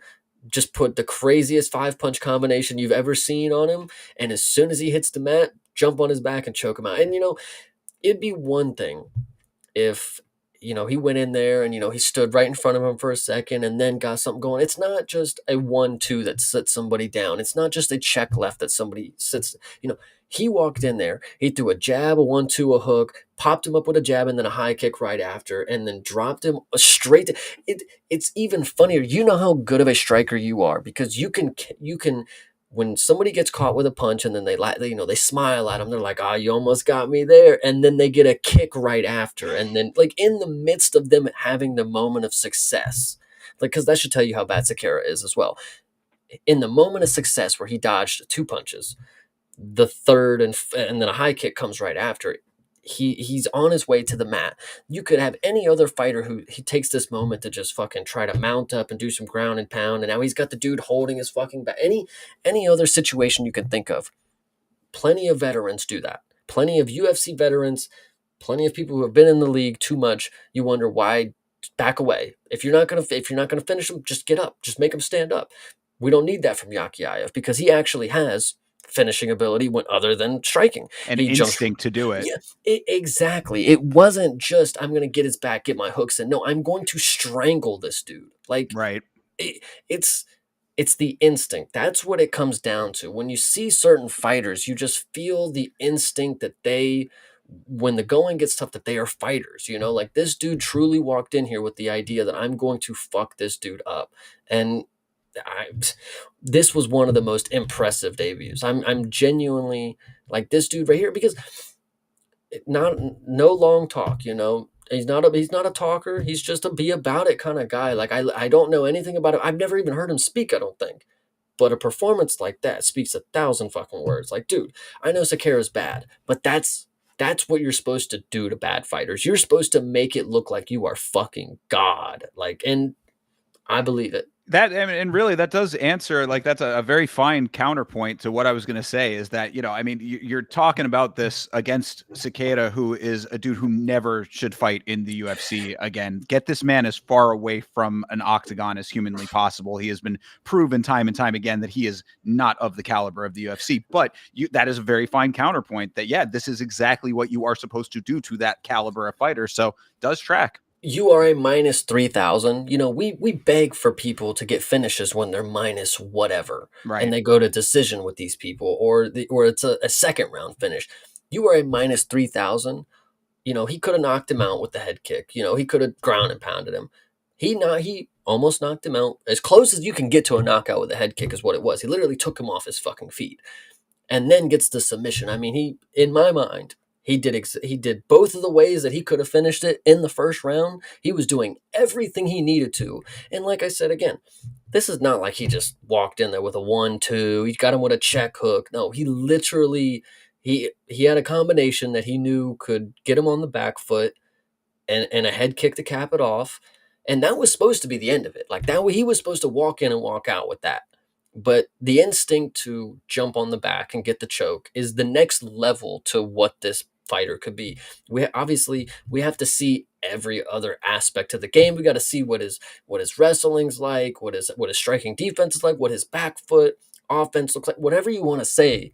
But as of right now, from what I'm seeing from an offensive skill set, that's what you do to somebody who's fucking plus 1,000. That's Yeah. exactly what you do. Yeah, for sure. I mean, the head kick, strike, swarm, and choke. This was a kick-based club and sub, really, if you think Yeah. about it. And that you're exactly right. I mean, knowing that is the assignment and that you are following exactly the pattern, that's perfect. That it really is exactly what you want to see. I thought that John Gooden had a very funny bar. He said Yakyayev is fighting like he's double parked. I was like, pretty accurate. I mean, that's really what he was in. He was in there. He's not getting paid by the hour. This dude is out here putting the work in real quick and did the damn thing. So And and yeah. that's why I think I like him more too, is because when you have someone like Dulatov, this is a guy who's got money. He's a runway model. He doesn't need the fighting. He likes to do it, but clearly he don't like to do it enough because he got a first round finish or whatever in his last performance, and we ain't seen him since. Now we got Yakyaev. He comes in off the Contender Series, comes in here all business. This is another day at the office for him. You go back to Tsarukyan, this dude playing around, having too much fun, it's going to bite him in the ass. This is Yes. somebody who I could say, I'm not seeing the reason that he should be. When you watch some fighters, like Sursakayev, you can point out, like, that's going to be the chink in the armor. Like, they just can't get over that. This right here, I'm not seeing it yet. I'm not seeing it yet. So, Well, and we got to, I think you already said it. We got to see it against someone who is not Cicada. yeah. But until then, I mean, so far so good is what you can say about that. And the only other note that I had was maybe that teep on Contender Series was a little bit more deadly than I we were giving it credit for. I think I'm mistaken. I think I'm mistaken. I think Sursakayev was the one that got that kick. But Okay. either All way, right. still funny. Either way, indeed. I mean, look, I've always said we talk about it all the time. We talk about it almost every card for the Contender Series. Every year it comes around, we have the same note. The Contender Series is great. It's entertaining and awesome to watch, and I love it so much. But it really does not matter in the big picture, at least in my estimation, as to what you're going to see in the organization. You need to see what they bring to the table under the big lights in the actual show. Yakayev just did exactly that. I can't wait to see him again, kind of thing. Yeah, 100%. He showed me he's got the mentality for a winner as of right now. Yeah, yeah, absolutely. I mean, and to your point, you said you didn't hear him talk. He did have a very brief post fight, and all he said in it, which I thought was exactly perfect. He said, I think Bisbing asked me, how about that 33 seconds, and he was like, yeah, next time quicker. I was like, Nice. bars, bro. Yeah. Indeed. So yeah, good deal there. And again, I cannot reiterate or stress it enough. Get Cicada out of this organization, please. If Yeah. you want to talk about people who deserve to be cut, why my king Yanal Ashmuz? I hate to keep bringing it up, but these are the fighters that it really boggles my mind how someone like that gets cut and this guy sticks around. It goes back to it. It doesn't matter how tough you are. If you legit don't have a credible win, I mean, and even credibility aside, I mean, if you don't have a legitimate win on your current UFC MMA record, you should not be in the UFC. I mean, it's just how it is. I mean, this is supposed to be the top of the top. If you are 0 and 4 to people who are unranked, you are clearly not even supposed to be even here. So that's just Yeah. the way that has to be. I'm Right. sorry. Yeah. I mean, you get as much rope as you need to show your true colors. You get enough rope to unfold yourself and reveal yourself to the general public based on your fighting abilities. We have seen everything we need to see out of this person. Yeah, 100%. All right. Next up is Alex Perez versus Asu Almabayev. Almabayev, who is not exactly a known finisher, coming in and getting a pretty impressive one in a standing guillotine against Alex Perez, who's coming back after a long layoff due to surgery based on his injury against Tatsuro Taira. I think there's a lot for me to say about this, and I want to Please. start. I want to start by when the fight is walking out. Alex Perez is on his way out. The commentary crew wanted you to believe, that this is a jujitsu guy. Alex Perez, his game is jujitsu. This is a guy who's a grappler. Now I remind you, this is a guy who has 7 submission wins with 6 now submission losses. this is quote unquote a jujitsu guy. And my point that I would like to make, as soon as that I heard that, I said, yeah, you've been submitted 5 times. If you're calling you a jujitsu guy, that must mean you are not a good striker. You are not a good striker if that's what they're going to fall back on. But I want to admit that I was wrong with that assessment. And I want to admit that the commentary fucking stupid. Because Alex Perez actually had some really good fucking striking in this Oh, fight. you were okay with the thigh strikes then? I Thigh strikes aside, I thought Perez had the pace, the pressure, and the mentality of a striker. It's not that he was going in there with the idea that I'm going to strike, and then I'm going to drop and dip. He was going in there and actually pushing some shit around. He was throwing some heavy bombs that made Asu, dude. There was the thought in the first couple rounds. It's like, holy shit, like Asu Amabayev really does not like to get punched. Like, he is genuinely running across the cage most of the time that the strikes are coming at him. So I was very impressed with Perez when it came to the striking, because he genuinely made me believe, like, there's a good fighter there. I can see it. I can see it now. I understand it. I know he knocked out Mateus Nicolau, but that dude sucks. This right here, the striking right here against Asu, I mean, he was making him, again, run across the cage just like Manel Cap did. And this is supposed to be a jiu-jitsu guy, a grappler, whatever you want to say. So I believed in it. Alex Perez was looking really good for these first 2 rounds. And it made me start questioning, how overvalued has Asu Amabayev been? Because these first 2 rounds, Alex Perez, who we know is not very good, he was pushing you around, doing whatever he wanted to you in these first 2 rounds. What's even funnier is that, the round 3 starts, and it is almost like life or death for Asu to get this choke. And granted, credit to him, he got this fucking choke. I remember when the fight started, I said Asu Amabayev looks like a spider monkey for some reason, and then that choke solidified my point even more, because the way that he climbed to this guillotine and sunk it in and had all the pressure, he was very fantastic. Not something we see every day. I'll give you that. But for somebody like Alex Perez, who has been submitted 5 times before this one, I question how good of defense it could have been if it was somebody who hasn't been submitted that many times. I'm sure there's somebody out there who wouldn't have got caught in that, because up until that point, Alex Perez was doing so good at other things, and then this happens. So I'm.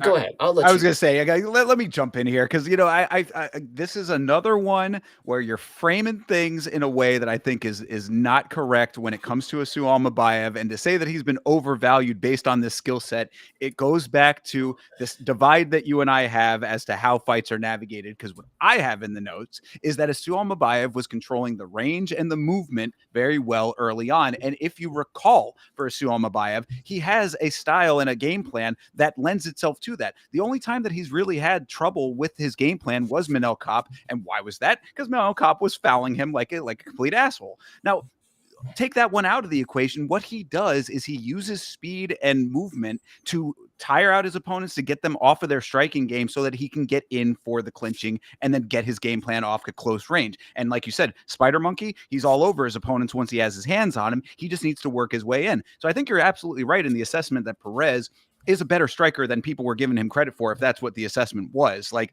he was doing pretty well with timing his shots. I thought that Asu's speed was making it hard for him to fully time all of those shots. Like that, he would get a couple of them and then it'd be like, oh, I'm not actually being able to like turn up combos because this dude is just moving too well. So I'm like, okay, that he adjusts nicely with that. He went to a low kick strategy thereafter. I was like, that's a good adjustment. I thought that Perez was navigating this fight really effectively, but I don't discount that Asu Almabayev has a game plan that works for him, and I think that it's just not one where he's going to stand there and take a whole bunch of shots in the face. I see, but that's where I counter, is because you're saying it's a game plan that works for him. It only works for him in this instant because he got a third round submission. He was losing those first 2 rounds, in my opinion. Oh, I mean, fair. And like, look, it's not necessarily going to be like 100% every round. And I mean, maybe it wouldn't have been the right strategy for this fight, but it has worked for him, is what I'm saying. So like, yeah, if it's going to be like, every opponent is different. Every opponent's going to react to it a little bit differently. It had been working for him. I guess there you go. If you want to look at it that way, then good adjustment to know that I need to be getting the finish and go for something that's outside of the range of what I normally would do. Yeah, no, I So definitely agree with you on that part. I think This is I don't know. When I look at Asu Amabayev after that performance, I think of the level that Alex Perez is on the feet. He's a grappler to everybody. This isn't some elite level striker, but we have elite level strikers in flyweight. Manel Cap is one of those who's a cheating bastard. Yes, the only person that gave Asu Amabayev problems at this point, but losing the first two rounds, in my opinion, to Alex Perez before pulling off the Hail Mary sub. I mean, that's not I going to had a happen too 1-1 many though. times. I mean, I had a 1-1. I thought that Sue took I think the first round. Okay. Perez did, yeah, because I said Perez did a great job with the takedowns and output in the second round. I had it 1-1 going into the third. So, I mean, I don't know. Maybe I was wrong with that assessment. I rewatched it, so I went back and point by pointed it. But I don't know. I think at one time we could have argued that this is a guy who potentially could be the champ with Asu Amabayev, but I think the ship has sailed if this is the skill set that we're going to consistently get. that I will agree with you on. I think that maybe I'd been I'd inflated the value just a little bit in that regard, and that I'll concede. I do think that I might have been a little bit too high based on the. I mean, look, as I was saying, I think a good adjustment, knowing that you needed to change course in the third round to go outside of the comfort zone of what may or may not have been working and kind of working in pieces, so to speak, in this fight. That's a good adjustment. But as far as being able to consistently do that and then having to take that to a 5-rounder, the dynamics change with that. The cardio element of what the upper echelon of the division has. I think that there are holes in the game that don't lend themselves to champion level competition for Asu. But I mean, at least in this fight, I think that it obviously ended up working out in the big picture. And I think that he is definitely one of those guys that could be at the low end of the elite level. You know what I mean? Like if we were talking about the higher ranks, he could be like, what's he ranked now? He's like seventh or something like that? I want to say. Sure. That's what I'm saying. So if he's fifth, if he's top five, I would be okay with that. I don't necessarily think that he'd go much past that. He's Um, now 8. eight. So there, Oh, yeah, that, they haven't updated this because Alex Perez is 7, and so he's 8. Yeah. proven my point even better without knowing it. Then yeah, I mean him going up to five to top five, in that range where he's kind of fluctuating between 5 to 7 to 4 and like kind of just circling that bottom, like right underneath the elites. That seems about right to where his ceiling is. And so the only thing that I think about now is what's next for Alex Perez, because as of that performance, I'm excited to see what could be next. I know he's at the end, he's the tail end of his career, so to speak, and obviously off of a loss. But with flyweight, we have this really good prospect coming up named Lonnie Kavanaugh. I think this is time we get him in the rankings, give him an opportunity against a very. I know Charles Johnson was the veteran that obviously stopped him, but we're going to need a comeback story, and I think Alex Perez is a good test. I like that. I do too. I do too. And actually, it's funny that you mentioned CJ in that portion of the conversation because I was thinking that also might be if you wanted to go the other way and have it be veteran versus veteran, then there's potential there as well. And that seems like a fine matchup. If the striking is something that Perez is going to be leaning on more, then you don't get much more of a striker's affair than a guy like Charles Johnson. Hell yeah! So So this one was actually a really good fight. I really enjoyed this because I figured out a lot of things on the way. I figured out Asu is not somebody that I'm going to hang my hat on, and I also realized that Alex Perez is somebody that if the fight comes and his name is on it, I should be looking forward to it. yeah, I see nothing wrong with that. I do another person who, I mean, he's probably just going to be swirling around the middle of the rankings, if that. But definitely a fighter to enjoy their fights and get what you can out of them. So I'm Hell completely with that. yeah. Well, that brings us to the next fight, which is actually a pretty fine segue, I would say. This is Nicholas Dalby versus Sagid Izagagmayev. Is that they said it a number of times on commentary. I was trying so hard to get it right, but Sagid Izagagmayev. Yeah. So Izagamayev. So this fight right here, in my mind, was set in stone. This was destiny, of course. This is listen, when it comes to Nicholas Dalby, I can tell you two things are certain in life: taxes, Nicholas Dalby split decision. I mean, it doesn't. Listen, I can't tell you why or how, but this dude, he He's just crafty. I mean, this is a performance that you would not have expected because this is not normally how Nicholas Dalby is fighting. But what he's doing here, and I can definitely get, and I haven't heard this personally, but I could definitely get the people who would be like, that was a boring fight. That was not a good performance, yada yada yada.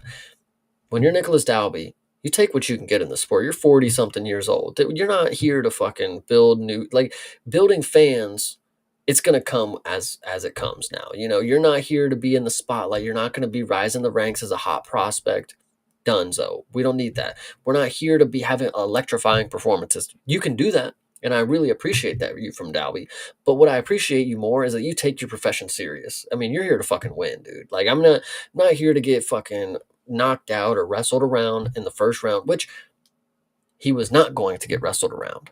The strength in this matchup was so crazy, different levels. Nicholas Dalby, I mean, he had the Discord thinking that he was on roids. I mean, this dude pushing around Islam's mate or whatever, because I think Islam was also in the corner for this one. He was, yeah. That's different type of strength. I mean, because we've seen these mountain guys, they are normally, when it comes to just random grip strength and you know, muscling people around, they got it. But Nicholas Dalby was not having any of that. First round, I will honestly believe that he lost because all he did was hold him up against the cage and get kneed in the stomach a billion times. I thought it was going to be, if anything was going to happen, the knees to the stomach were going to finally add up.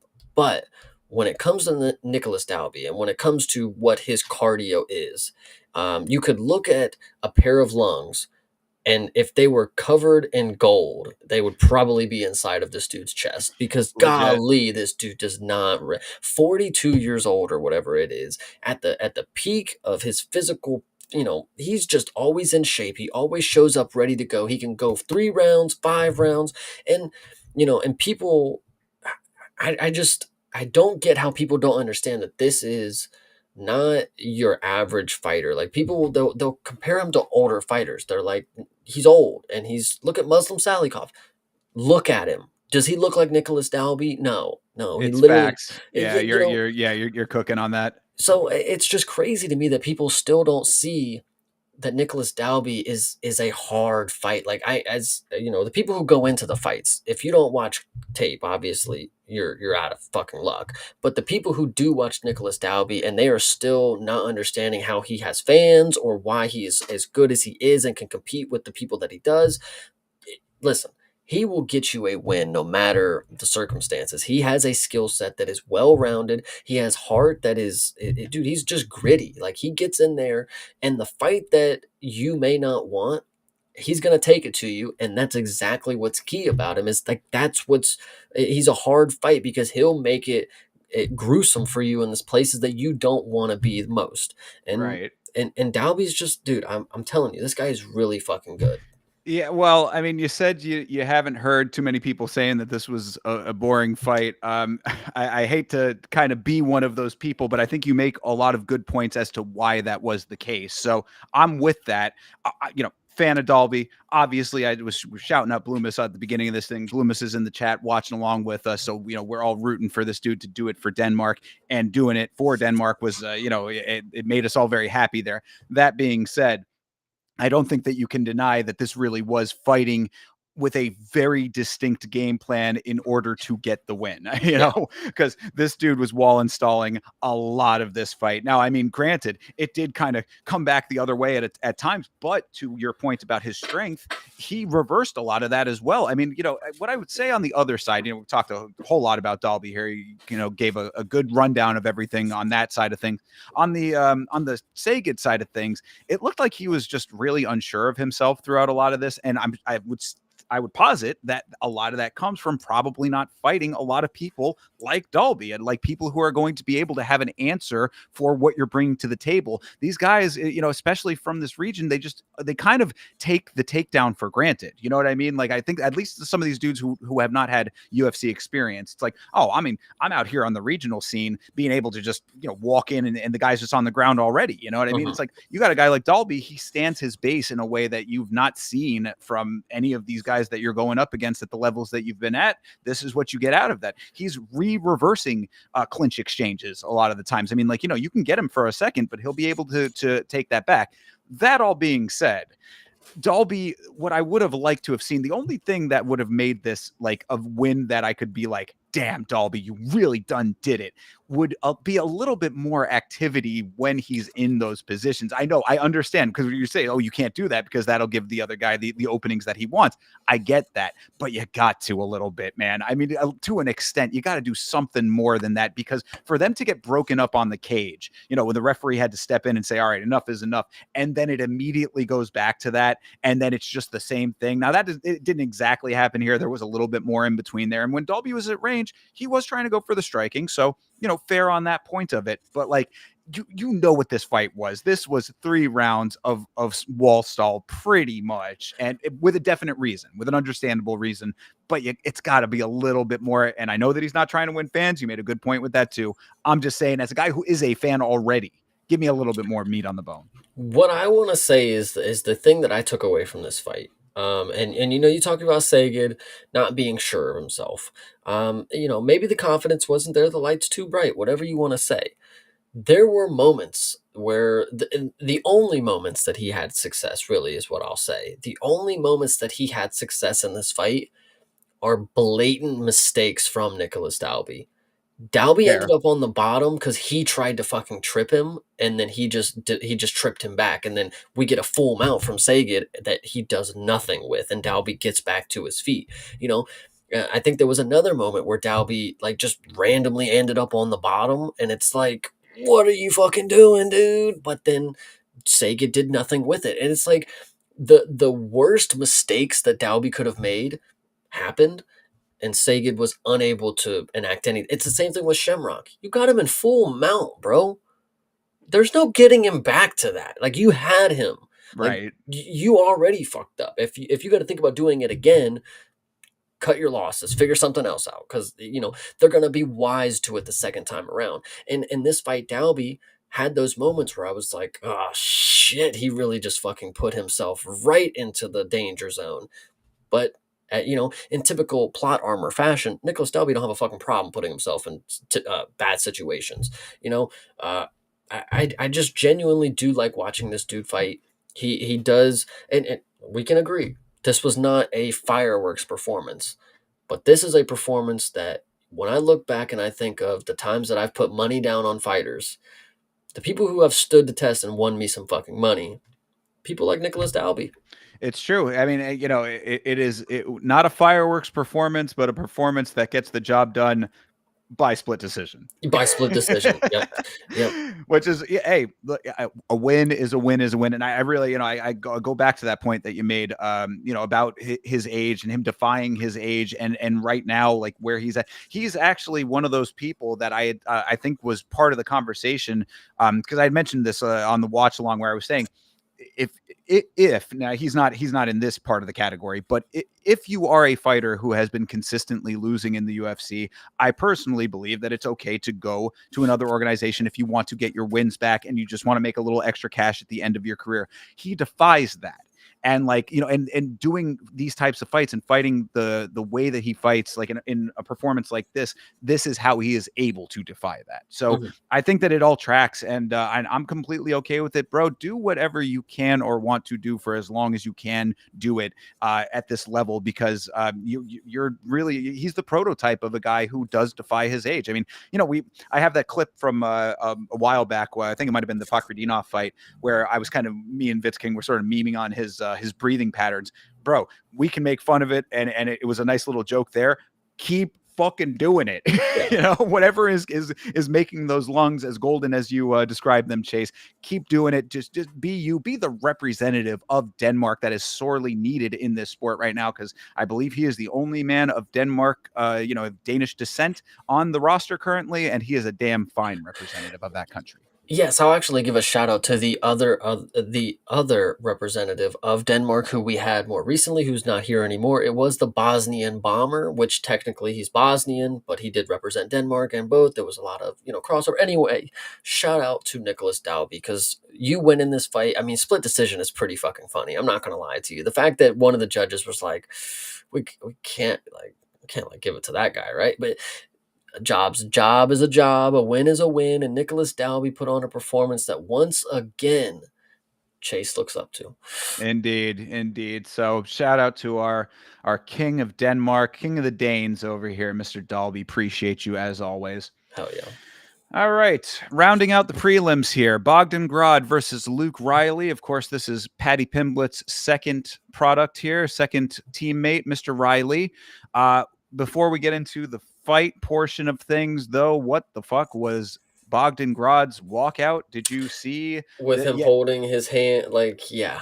bro already looks like Nosferatu. Now he's coming out with the Misfits arm cross dealy with, but then also holding hands with his teammate. Then this was the one that snuck by a lot of people though, but I caught it on the rewatch. It snuck by me at first. He also did this thing where he pulls out this was in the inspection zone, mind you. He pulls out, he does the fake sword pull out, and then he screams really loud.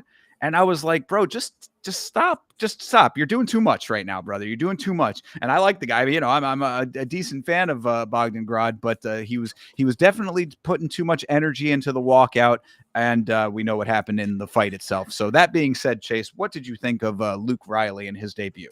Speaking of the walkouts, Oh, and okay. and Sorry. you yes, no, you're fine. You talked about Bogdan. Yes, he is an interesting looking character. We'll give you that. Luke Riley, on the other hand, I don't know what to say is offsetting about his face, but like it's got to be like the eyes or something. Like when you look at him, there's just like it's just something off with him, and I don't know what it is. But like so many times, like even when you look at him and like they're doing the pre-fight and they got the camera right up on his face, it's like unsettling the way that his face looks. I don't know what about it. I don't know, but either way, the performance here it was again, we're putting a lot of stock in these mates being Paddy Pimblett's mates, I'm again not sold too much on them. I think this is the better performance of the two, obviously, but Bogdan Grad, I again, this is back to overvaluing people. I think. I mean, this is a guy who I watched lose a first round very convincingly, and then come back and get a second round finish. Should he have been down in that first round if he was decent? Probably not. But I've also seen clips of him getting chinned by, I'm pretty sure, Tom Nolan or something in the Contender Series. Like that's a crazy thing to happen. But him getting chinned here, not surprising to me after you've seen him get flatlined before because once you see it, you know it's possible. So when this fight happens, Bogdan Grant is doing a very good job of leading the dance for the first round. I mean, he he's got a game plan, and it worked for what it did, and Well, and that's what I was going then to say. I mean, it's like the wrestling was a smart game plan in hindsight, and he was doing a good job with that. I mean, the control on the ground was pretty well there. Riley ends up getting up from the ground, and he kept the control. I was like, okay, I mean, this is solid work that he's doing. I'm always an appreciator of people who can continue the control into the stand up because that shows that you're not only able to do it on the ground for as long as you had it, but then you still have the wherewithal to keep that potentially more momentum thereafter. I mean, a lot of people, if like they start getting up, you break off, you start to regroup, and now it's the next plan. But if you keep the control, you have a little like a minor one up to be able to get the arm around the neck. There's a couple of different options that you have if you keep it. So I was seeing a lot of things that I liked early on in this fight, but round two was a lot different than round one. Yeah, so round two, of course, Bogdan Grad gets caught with this shot that literally spins him out of his shoes. The whatever the sound is that happens in Mario when you hit the banana, that's the shit that happened to this dude. Lost his coins. Yeah, spun around his head, hit a whole 360 as if he was an owl, and then he drops to the ground. The fight actually still continues for a good amount of time. And what's funny about sequences like this is because you get a ground and pound sequence that's not very powerful shots. They're very small. They're very, and then you're like, okay, he's good, he's good, he's good. No, he's unconscious. He's unconscious. All right, fuck Yeah, it. Yeah, like head starts bouncing off the mat. yeah, and it's like they aren't even the craziest shots. It's like you could just tell that he was still hurt, and like the recovery did not factor in. Like he was those little peppering shots on the ground, and then their head just starts like, yeah, it's like fucking god damn it. Yeah, he got fucked. But shout out to Luke Riley for being able to find the finish, of course. Is it the best thing that that first round didn't really go in his favor? I don't know going forward. I'd have to see more. I mean, this is a featherweight. Ooh, I mean, but I could see that with every division, though. I could look at the division and look at the competition and be like, ah, that guy's not got a Right. chance. But Yeah. featherweight, we're looking for new names. So I'll go ahead and I'll accept Luke Riley can go ahead and be decent. If he can chin people after the first round, I mean, okay, fair. Well, yeah. So I also want to preface what I'm going to say by agreeing with what you said there. I mean, we got to see him in a little bit more of a two-way fight, perhaps a little bit more adversity than just getting held on the ground. Because really, if you look back on the wrestling and the grappling that did happen here, it wasn't necessarily like transitions to submission position. Like it really was a lot of control. So I'm good with Luke Riley. I want to see more out of the guy. I'm okay with this win. The only thing that I will say is that upon rewatch, when I really broke down the sequence that led to the finish here, he overthrew if you look at what the strikes was, he overthrew the right hand, which set him up in perfect position for the counter left. Now, that's common. That's not an uncommon thing to happen. All I'm saying is that based on what we had seen currently, like, could it have possibly just been that exact right moment that it all came together? I'm not saying fluke. The guy has a decent pedigree from Cage Warriors. All I'm saying was what we saw from round one, and then the ending sequence being what it was. Can he replicate? Is the question that I'm left with. That's all I'm trying to say with this. Like, great shot, perfect placement, all that, all good. It just started with the overthrow that leads me to be a little bit curious as to if it was just right place, right time, and it all kind of stars aligned. Possible, but I think I just don't think Bogdan Grad is somebody that the eye test will show you now. He's not the greatest. Does have a very marauder style, but when you leave your chin open and you throw wild punches, I mean, there's gonna be a technical striker that can capitalize on that. Is Luke Riley the type of dude that's gonna be able to do this against somebody who doesn't make those minor mistakes? That's going to be the question, because if not, he's just getting held down for another 2 rounds. I mean, and will anything happen in those sequences? Probably not, but it's not like he's doing anything off of his back that's going to secure him the round. So he's just going to have a unanimous decision loss. I mean, that's just what I see coming if he's not going to get this round two shot. Yeah, yeah, perhaps. More data needed, I guess, is what Yeah, I'll be left with on this one. And fine though, good. You get a knockout in your debut, all good. You get the chance to do it right there again, and potentially against somebody who's going to be a little bit more suited to your style and or give you a different type of challenge. So we will get that, and I'm perfectly okay with that aspect of it. yeah. And if Luke Riley does not work out in the UFC, then he'll always have a job as the stand-in for Killian Murphy, because bro looks a lot like dude from Oppenheimer. I think, and Killian Murphy's an interesting looking guy too. I think you're cooking because there's something unsettling about both of their I faces. mean, I very rarely switch the tab, but just to, Yeah, go ahead. just to Let's see show it. you here, this picture specifically was the one that made me see it. You see that he's got the high cheek kind of deal going on. Mhm. Yeah, that was the one that did it for me as far Yeah. as the assessment. Yeah, so shout out Killian Murphy. We'll look to see you in your second UFC bout. Indeed. Good way to round out these prelims on a card that was cooking pretty decently up to this point. So I mean, we're kind of keeping with the gas here. Next up was Tagiro Unbekov versus Kyoji Horiguchi. Of course, Horiguchi, we talked on the last episode about his long and storied career in this sport, spanning multiple organizations. He's traveled the entire planet fighting some very high level guys in the past. Thought he looked pretty good here. What'd you think of Horiguchi? I also will agree. He looked pretty damn good for a dude that I don't know that's been around every organization that you could think of. But uh, Tagir Ulanbekov, and I'm not trying to let me actually Horiguchi, very fun, very good performance, very fun, entertaining personality. I Mhm. think that's what I'm excited to see him again. I'm excited to see him back in the organization because somebody like this, with a little personality, it's needed. To Tagir Ulanbekov, I think we have finally. We knew the answer to this after the last performance against Maxim. That Maxim was able to actually do very good things against Ulanbekov and actually have success in the grappling as a striker. Uh, then he ended up robbing Maxim, in my opinion. I thought Maxim had won that. Then we saw with Maxim's last performance, he's not very good at all. So the fact that it was even close with Tagir leads you to believe that he's not very good at all now.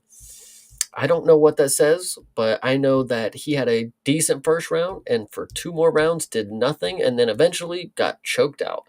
And what's key about this one too is a choked unconscious. Yeah. Yeah. This one, love to see it. Hopefully, and this is another case. Islam was in your corner. Did it help? No. I'm Yeah. just No, I mean, I think that really Tagir has kind of been exposed in a lot of ways, and in this fight, he really was not overly active for a lot. I mean, there was 10 kind of a strikes is crazy. that's what yeah, I mean, so there you go. I mean, yeah, 10 strikes to the 120 Yeah. total significant strikes from Horiguchi. So yeah, I mean, I honestly didn't feel that way and like upon watch, but like looking at the numbers, they really don't lie here. I mean, like it was an inactive performance that made Tagir a bit more of a blank canvas than I feel like we've seen him before, maybe, but maybe it's just the level of competition. I don't know. Whatever the case may be, Horiguchi had open season in this fight, and that actually was my biggest note on the watch along. If you go back to the watch along, you see me kind of being a little bit hypercritical of Horiguchi. And I think the reason was not to hate on the guy, but more so because to be like, dude, you can finish this fight. Like it's the same note that you gave to Julia Pilastri when you were Mhm. like she was playing with her food a little bit. I don't know if that's necessarily what this was. I think maybe Horiguchi like kind of just naturally ramps up his aggression, ramps up the output over the course of the fight, which is what it ended up being. So I'm like, because you'll see, really, I mean, going back to the watch along tells the entire story of how I looked at this fight. Because like rounds 1 and 2, I'm like, bro, how are you not like taking this guy out already? Round 1 was definitely slow. Round 2, I was like, you're way ahead at this point. And going between rounds 2 and 3, going into the third round, I was like, if he finishes this fight right now, perfect performance, and I'm going to take everything back. And then he did that. So I'm like, you know what? This all works out for me. I think he could have probably got to it a little bit quicker, but the guy is, you got to think he's somewhere close to the tail end of his career with 35-5 as his record. But Bros he moves really nice. Like there really was no thing that I picked up on that I was like, man, he's really showing his age in this respect. Like Yeah. everything looked really solid, So I was just like, okay, if this guy is able to do this, another dude who maybe is pulling the Nicholas Dalby and defying his age a little bit here, or I mean, not even really that old, right? He's like 35, I want to say, or Something 36. like that. Yeah, so somewhere in that range. So, yeah, he's closer to the tail end, but not like exactly there just yet. This was a fine performance as far as I was concerned. And going back to the Tagir side of things, I just think that maybe he's never really been it, and this is just a fight that kind of shows you that more so than we've seen in past. I think the truth of the matter is that Habib is going to be coaching for a really long time if his goal is to have Umar, Islam, and Tagir win belts before he stops coaching. Yeah, I don't know if Father's plan is going to work out for all of these guys. And really, I mean, I think that what you're ending up seeing, if we're talking about that side of things, is the saturation of Dagestan can only yield so much. I mean, we had this influx in when Habib was fighting, and then Islam thereafter, and now a couple of their guys start coming in. You see it starting to kind of exponentially grow as far as the talent pool that the organization is accepting. This is a natural progression of that. Like not every fighter that is coming out of Dagestan is going to be a champ. That's factual like thinking. I mean, that's Not just enough divisions, guys. well, the law of averages. I mean, we just Saget is another great example of that. I mean, a guy who, maybe he becomes that somewhere along those lines later on. But as far as what you saw there, you're seeing the natural, the variety of human beings that are coming out of Dagestan. They're not all going to be the highest elite level, even if they're coached by a guy who was, debatably, Yeah. or being cornered by the pound for pound best or whatever. I mean, it's not going to come by osmosis. These guys have to also have a natural inherent ability that's just not going to be there for every single person that comes out of the region. So this all is very logical to me that this is happening, you know? Yeah. No, I definitely agree with you on that one. I What can I say? I mean, I'm just excited to see what's next for Horiguchi because he called out Pantoja in his post-fight speech. I don't dislike it. A lot of people are like, "Whoa, one fight win streak, no way he gets spelled." But like, he's got history in the sport. It's flyweight. There's not that many people. I don't. One more win. Let's see what happens. I mean, He'll there's fight enough. Josh Van for the belt. Yeah, perhaps. I mean, there's enough people that it's a little bit goofy, but also, I mean, look, he's coming in hot, off of the win, and I think also the fact that their teammates kind of added a little mystique to that as well. He's coming in there with the business, not personal, and then yelling after everything he says. I thought that he's got a personality that I kind of fucked with. I was like, okay, this guy's cool. I mean, like going in there and doing that, and then saying what you said on the mic, like I really the whole package was fine to me. You know what I mean? Like, Yeah, so if that's what if you get a good win like that, even if it is slightly ridiculous that you call out the champ based on all of those circumstances, you get a win like that, it's okay to me. I mean, I'm not going to like instantly be like, fuck this guy, that's dumb. You know what I mean? yeah. No, I agree with you. Yeah. So this one will be interesting to see what moves forward. But Tagir, I mean, the ship has sailed. I mean, there's not really much more that I would say I'm excited to see out of a performance that landed 10 strikes total. To put it into perspective, this was a head kick that lands, drops to gear, rear naked choke into the second club and sub based on a kickstart on this card. You are now in the same category as Cicada as far as this card is concerned. That is somewhere no one wants to be. So True. yeah, it is what it is. The facts don't lie on that one. So I don't know. We'll see what happens with Tagir, but I say time and time again, I just feel like he's being proven to not be it. Yeah. So Yep. I hear you. good deal. Well, someone who very well might be it is in the next fight here. This is Waldo Cortez Acosta versus Shamil Gaziev. Of course, Waldo coming in on 48 hours notice. The dude touched down in Qatar 1 hour before weigh-ins. That is something for short notice. I said some fights are short notice and those are impressive. Some short notice fights are more impressive than others. This is certainly one of the more impressive ones, I would say. Yeah, I mean, there's not much more you can say. I think listen. I knew what Shamil Gaziev was. If there are people out there who genuinely had hope for him after what his skill set is to be, um, I think you were just sadly mistaken. This is a plodding heavyweight. This is a guy who just steps forward with all of the weight on the front foot, throws one twos, and calls it a day. Like there's nothing more to his game. Never needed to be more. And there's a reason why they call it a humbling experience.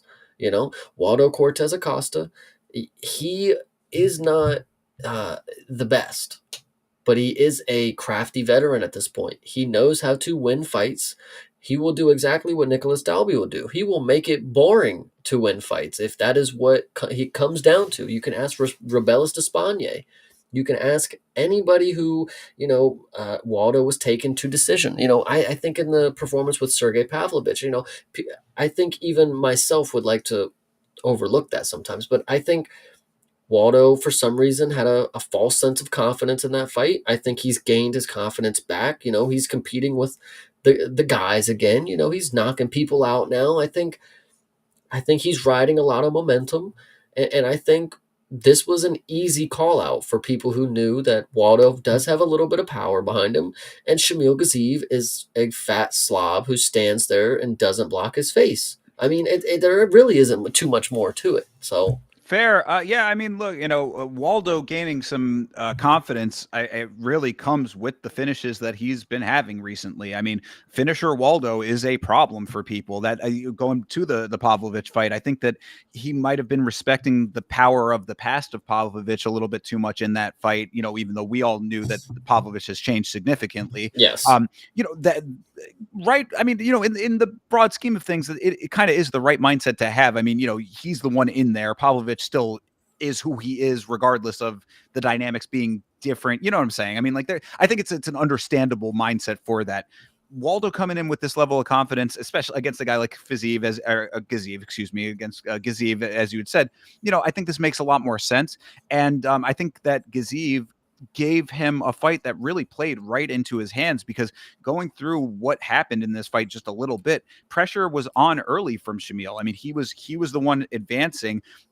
Waldo had to go through a couple of pretty big evasive maneuvers, but he's good with those. That's one thing that I will give Waldo some credit for, is that he will allow himself to be a little bit too backed up at times, and that's kind of a criticism that I have of him. But when he's in those in that positioning on the cage, he's good with his head movement. Like, he will evade those shots.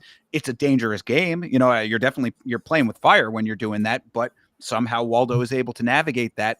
He ends up dropping Shamil with a really short jab more than anything else. It was kind of just a pop shot that got him. Shamil ends up surviving that. He ends up using that jab again effectively to set up the other shot, the overhand shot that came thereafter. That was the more power shot. He's pumping jab, follows it up with the power shot, puts Gaziv out. I was like, this all tracks really nicely with Waldo's skill set.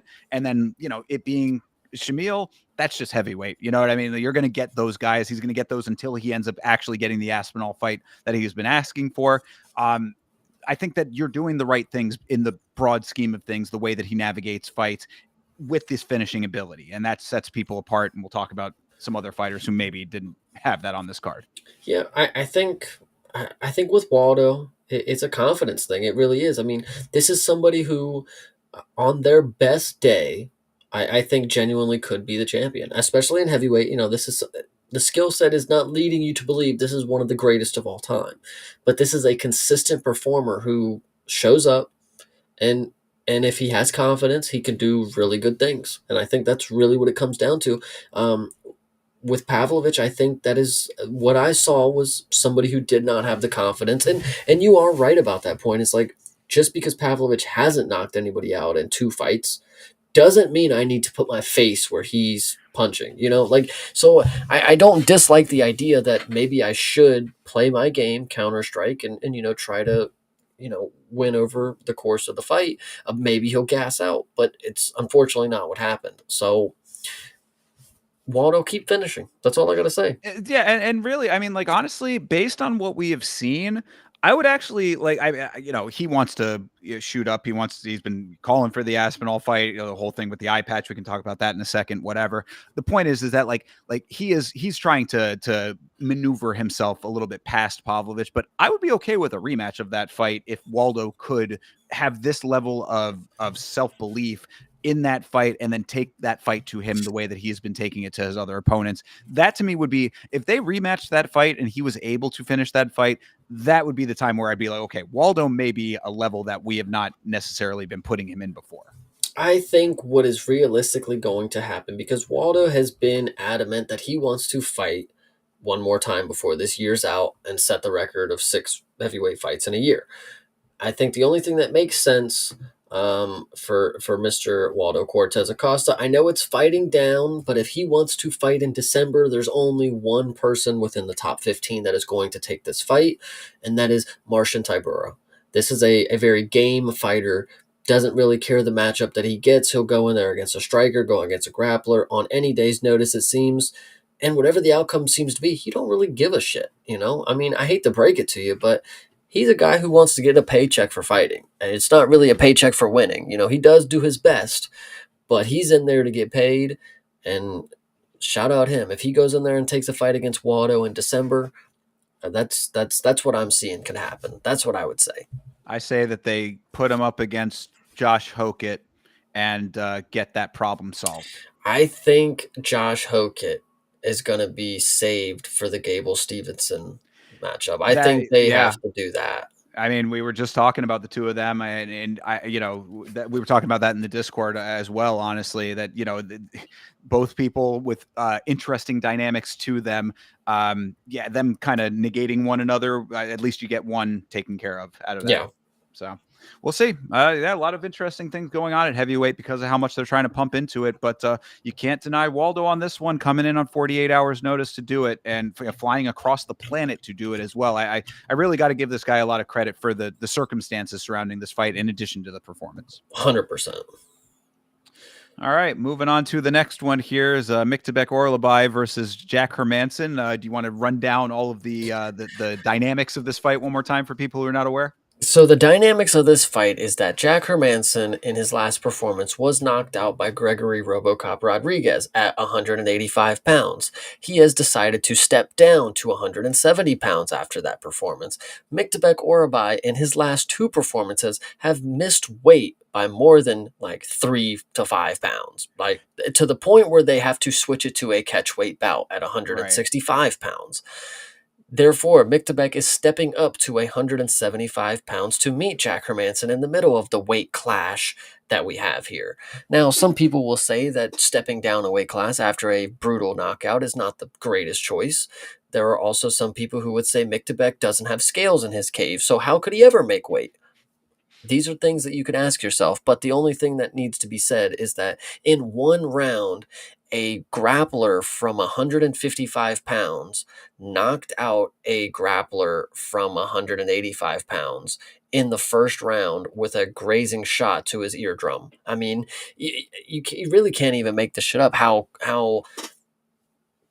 this sport works sometimes. You would think, oh, 185-pound man, 155-pound man. This is why we have weight classes. This surely should not be the matchup that we get because this is a guy who carries the mass of a 185-pound man. This is the guy who carries the mass of a 155-pound man. But nope, we get Miktabek Orabai walks in, throws straight punches straight down the pipe, and then eventually grazes Jack Hermanson's earlobe and knocks him out. I mean, it's what I will say about this one too, just before I let you go, because I Sure. think it's important to note. This is a knockout that you question how it knocks somebody out, right? That is how. Okay, you may I agree. I'm not that person, but there are people. It's a grazing shot. It's not a flush shot to any portion of his body. It did clip the whatever.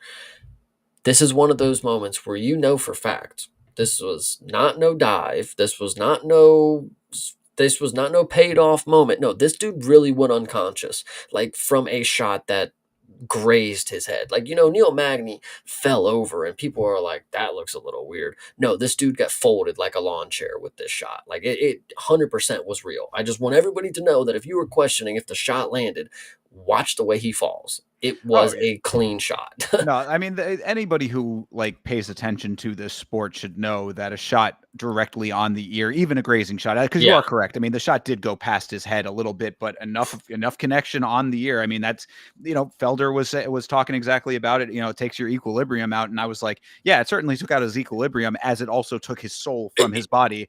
Because I mean, yeah, he had eyes wide open, Yes. staring off into 1,000 yards up into the ceiling. So I mean, it really was a soul taker of a shot. Um, you said about the straight shots of Orelbai. That's the only real other thing that I had a little bit an issue with, but not. I mean, not that he wasn't throwing some straights, but my biggest note for Orelbai was that he, like you said, he's more of a wrestler generally, but he was winging shots. I was Yeah. said you wing enough shots, I guess one eventually does land because like he really kind of came out like a man possessed against the much bigger guy. It was an odd dynamic for that because like you said, you set it up perfectly for exactly why it was strange because I'm like this dude, you saw the height difference. I mean, Jack had a good amount of size on him. After the rehydration, the mass was definitely there a little bit more. You could definitely see that Jack was undersized compared to what he normally would have been, at the higher weight. So there was a little bit of a difference, but the height was obviously going to be the same, and there was a little bit more of a body mass. Orlabai looking a little bit more healthy at the weight as well. So I think that evened out a little bit there. But like for him to be as brazen with his striking in this fight, like he gave no respect to Jack in any of the exchanges at all. I mean, Jack was coming in with a couple of low kicks, but Orlabai just basically struck his way past them. It was like, okay, yeah, throw a couple of those. I'm just going to loop a shot over the top of your head, and then one of these is going to knock you out. And gosh golly, one of them did. This dude, Miktabek is special. I mean, the resume that he's building, aside from the weight stuff, but obviously there's something up with that because Dana. didn't seem to give a shit. He still doesn't. You can miss weight all you want, kid. I mean, fuck it, you know. So the thing about Miktabek, he's coming into the organization. He's got a submission win against Uros Medic. That's key. He was able to take the striker down and rip his head off. Good to know. The next performance, he beats Tofik in Azerbaijan and almost rips his arm out of his socket. Okay, so we got two submissions. Love to see it. Now the third one, he steps up to a new weight class. Now he's a striker. Now can knock people out. At worst, what you guys got to understand, Miktabek's resume as of right now, the worst thing that he's done is went to a 3-round war with Rebecca that he arguably could have won. And I think when you look at the things like that, Jack Hermansson's a pretty, this is a veteran. This is a pretty big name for you to just go out there and sleep in the first round. Miktabek's resume is going to be something to behold here soon because Uros Medic, I mean, this is a guy, finish or be finished, he's going to be making a name for himself. He still is. He just knocked out Muslim Salikov. Sure did. Miktabek knocked him out 3 fights ago. So whatever you can say, I think Miktabek is on his way. When you look at the finishes and you look at the one decision that he did have, any other fucking person is dying in the second round to a performance like that. This is really key. I mean, Miktabek is going to be something really, really special. He already is, but like, and I don't even think he looks like he doesn't even understand what it would mean to have a rank next to his name. But I can tell you for fact it is coming soon. I mean, that kind of goes to my point. It's like you're saying all these attributes that he has. One that you left out is caveman aura, which Yes. I think is kind of it's part of the story, which is kind of ironic considering that the guy is apparently a lawyer back in his home country. So, That's what I heard too. I'm like, I mean, bro, don't judge the book by the cover, I guess is the answer to that. But regardless, I mean, all of the other stuff that you said is absolutely true about this guy now fighting at a more natural weight that he can actually make is great. I perhaps a little bit too much leeway given to him in those weight misses. I will definitely be the first to say that, and there needs to be reform regarding weight misses in general. We talked about this before. Regardless, that's not this fight. That's other, fights of the past. Hopefully, they do actually make some changes to that. But for this fight right here, really very solid win. Also, sad to say that this is now two times, two knockouts, two unneeded follow-up shots to Jack Hermansson, because there was another really big bomb that landed on Jack after he was well into the shadow realm. So really does suck to be Jack Hermansson right now. And I feel for the guy. He's one of our few Norwegian kings in this sport. We only got a couple out of the great country of Norway. Shout out to my guy, Mr. Rage Quit. Not his day, and now a pattern starting to form, unfortunately. yeah, no, I definitely, when you hear people, when the science is about the weight cutting and they talk about the brain and how much liquid is, whatever you want to say, and then when you hear somebody who just got knocked out and they're dropping down a weight class, you would hope for the best, but like this is the outcome that a lot of people expected. And that's what sucks for like a Jack Hermanson fan because like you could potentially you're like, that's a bad call. That is a bad call for you. And then you end up seeing the result of it. It's like, I, we all kind of knew what was going to, I mean, not against Miktabek, but the fact that he got knocked out, it's not surprising to people. But the one reason why I'm okay with that as the outcome, even though I do like Jack Hermanson, is because it really the reverse of that argument is that, oh, well, I couldn't cut it higher up. So now I got brutally knocked out by RoboCop. I'm going to go weight bully. Mhm. And now you see what the result of that, you still can end up getting knocked out. So it's like, bro, if you can't do it at your more natural weight, because I mean, you saw him on the scale. I mean, he looked pretty depleted. Still made the weight and all of that. So all good. If you can make the weight, then go for it. But like, it does come with its own set of circumstances. And if you're cutting that hard to get down to a weight that's not natural to you, just so that you have a size advantage, as we talked about, he did have a size advantage, and this is the outcome. I think that there are deeper problems that are there than what the weight is going to, the weight is not the end all be all of the problems, I guess. Yeah. Yeah, I agree. So yeah, I'm kind of, as I said, I'm a fan of the guy, but you gotta be realistic. This is Jack 24-10 now. Mhm. It's starting to be time to have the tough conversation with yourself. Yeah, I agree. So, anyway, but shout out to Mictabek, our man riding in on a pterodactyl, as always, my boy. Also, shout out to him for his little basic English that he presented in his post fight. He was trying. Nice. I normally don't catch the post fights because that's the bathroom break. But True. if he was out there speaking some English, hey, if I go through any sort of legalities, I know who my lawyer is. I'm calling. I'll Absolutely. send my carrier pigeon to go get God forbid you ever go through any kind of legal trouble in Kyrgyzstan. him. I know he'll And get me out of it. That's all I know. the good point, exactly. We got the connect. Yeah, imagine. I can just imagine. I go to Kyrgyzstan and I say, "Get me Mektabek. Get me the lawyer that is the fighter." And they're like, "All right, he knows what's up. We got to let him go now. We knows the big guns. He knows how to win." What was Caveman Lawyer not a character on Harvey Birdman, Attorney at Law? Maybe I don't know. Maybe I'm not too far off here. If not, Okay, it certainly does track. Shout out to Harvey Birdman, great show. nice. Anyway, let's move on here. Volkan Oezdemir versus Alonzo Menifield. I know that you were pretty high. Yeah, no time was exactly correct here.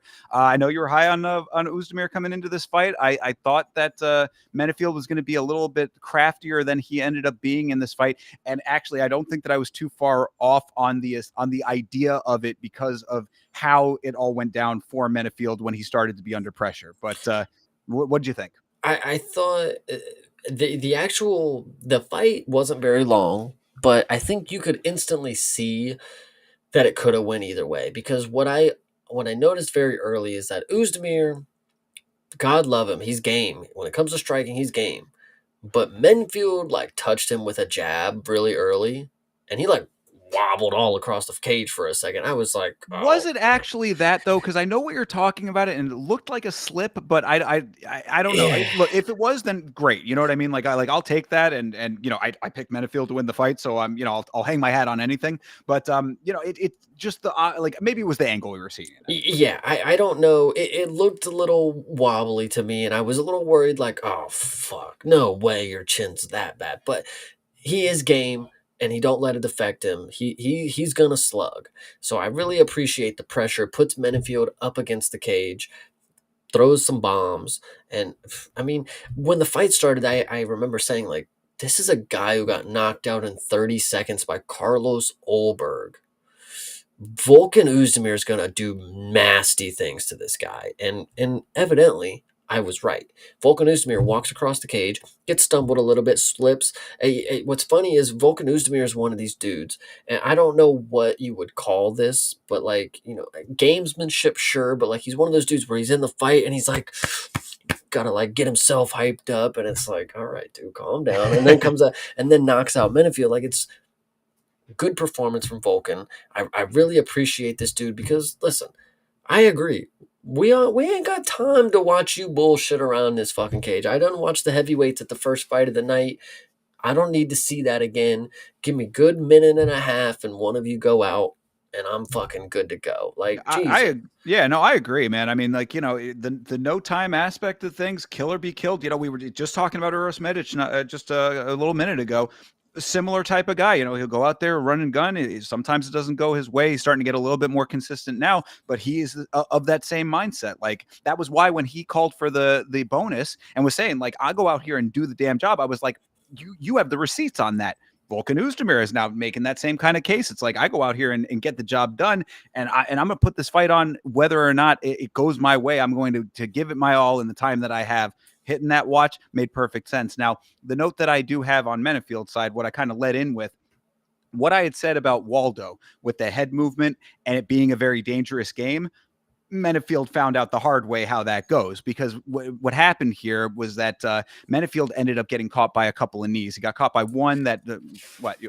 No, the knee. I actually it was. Go ahead and finish your story, then we'll talk about Oh, the knee. Go ahead. sure. Yeah. Because the first one was like, it didn't seem like it was that bad. The second knee ended up being a little bit more because it was close. Basically, the first knee set up the second knee in the sense that like it caught Menifield, got him backed up, and then Vulcan was like, okay, if that one worked, I'll try another one. Gets the second one, and now Menifield's on the cage. Menifield goes into the dodge, duck, dip, dive, and dodge mode and ends up getting caught with the power in that. He was playing with fire. He ended up getting burned on that one. So, like I said, Waldo did it effectively in his fight with Shamil.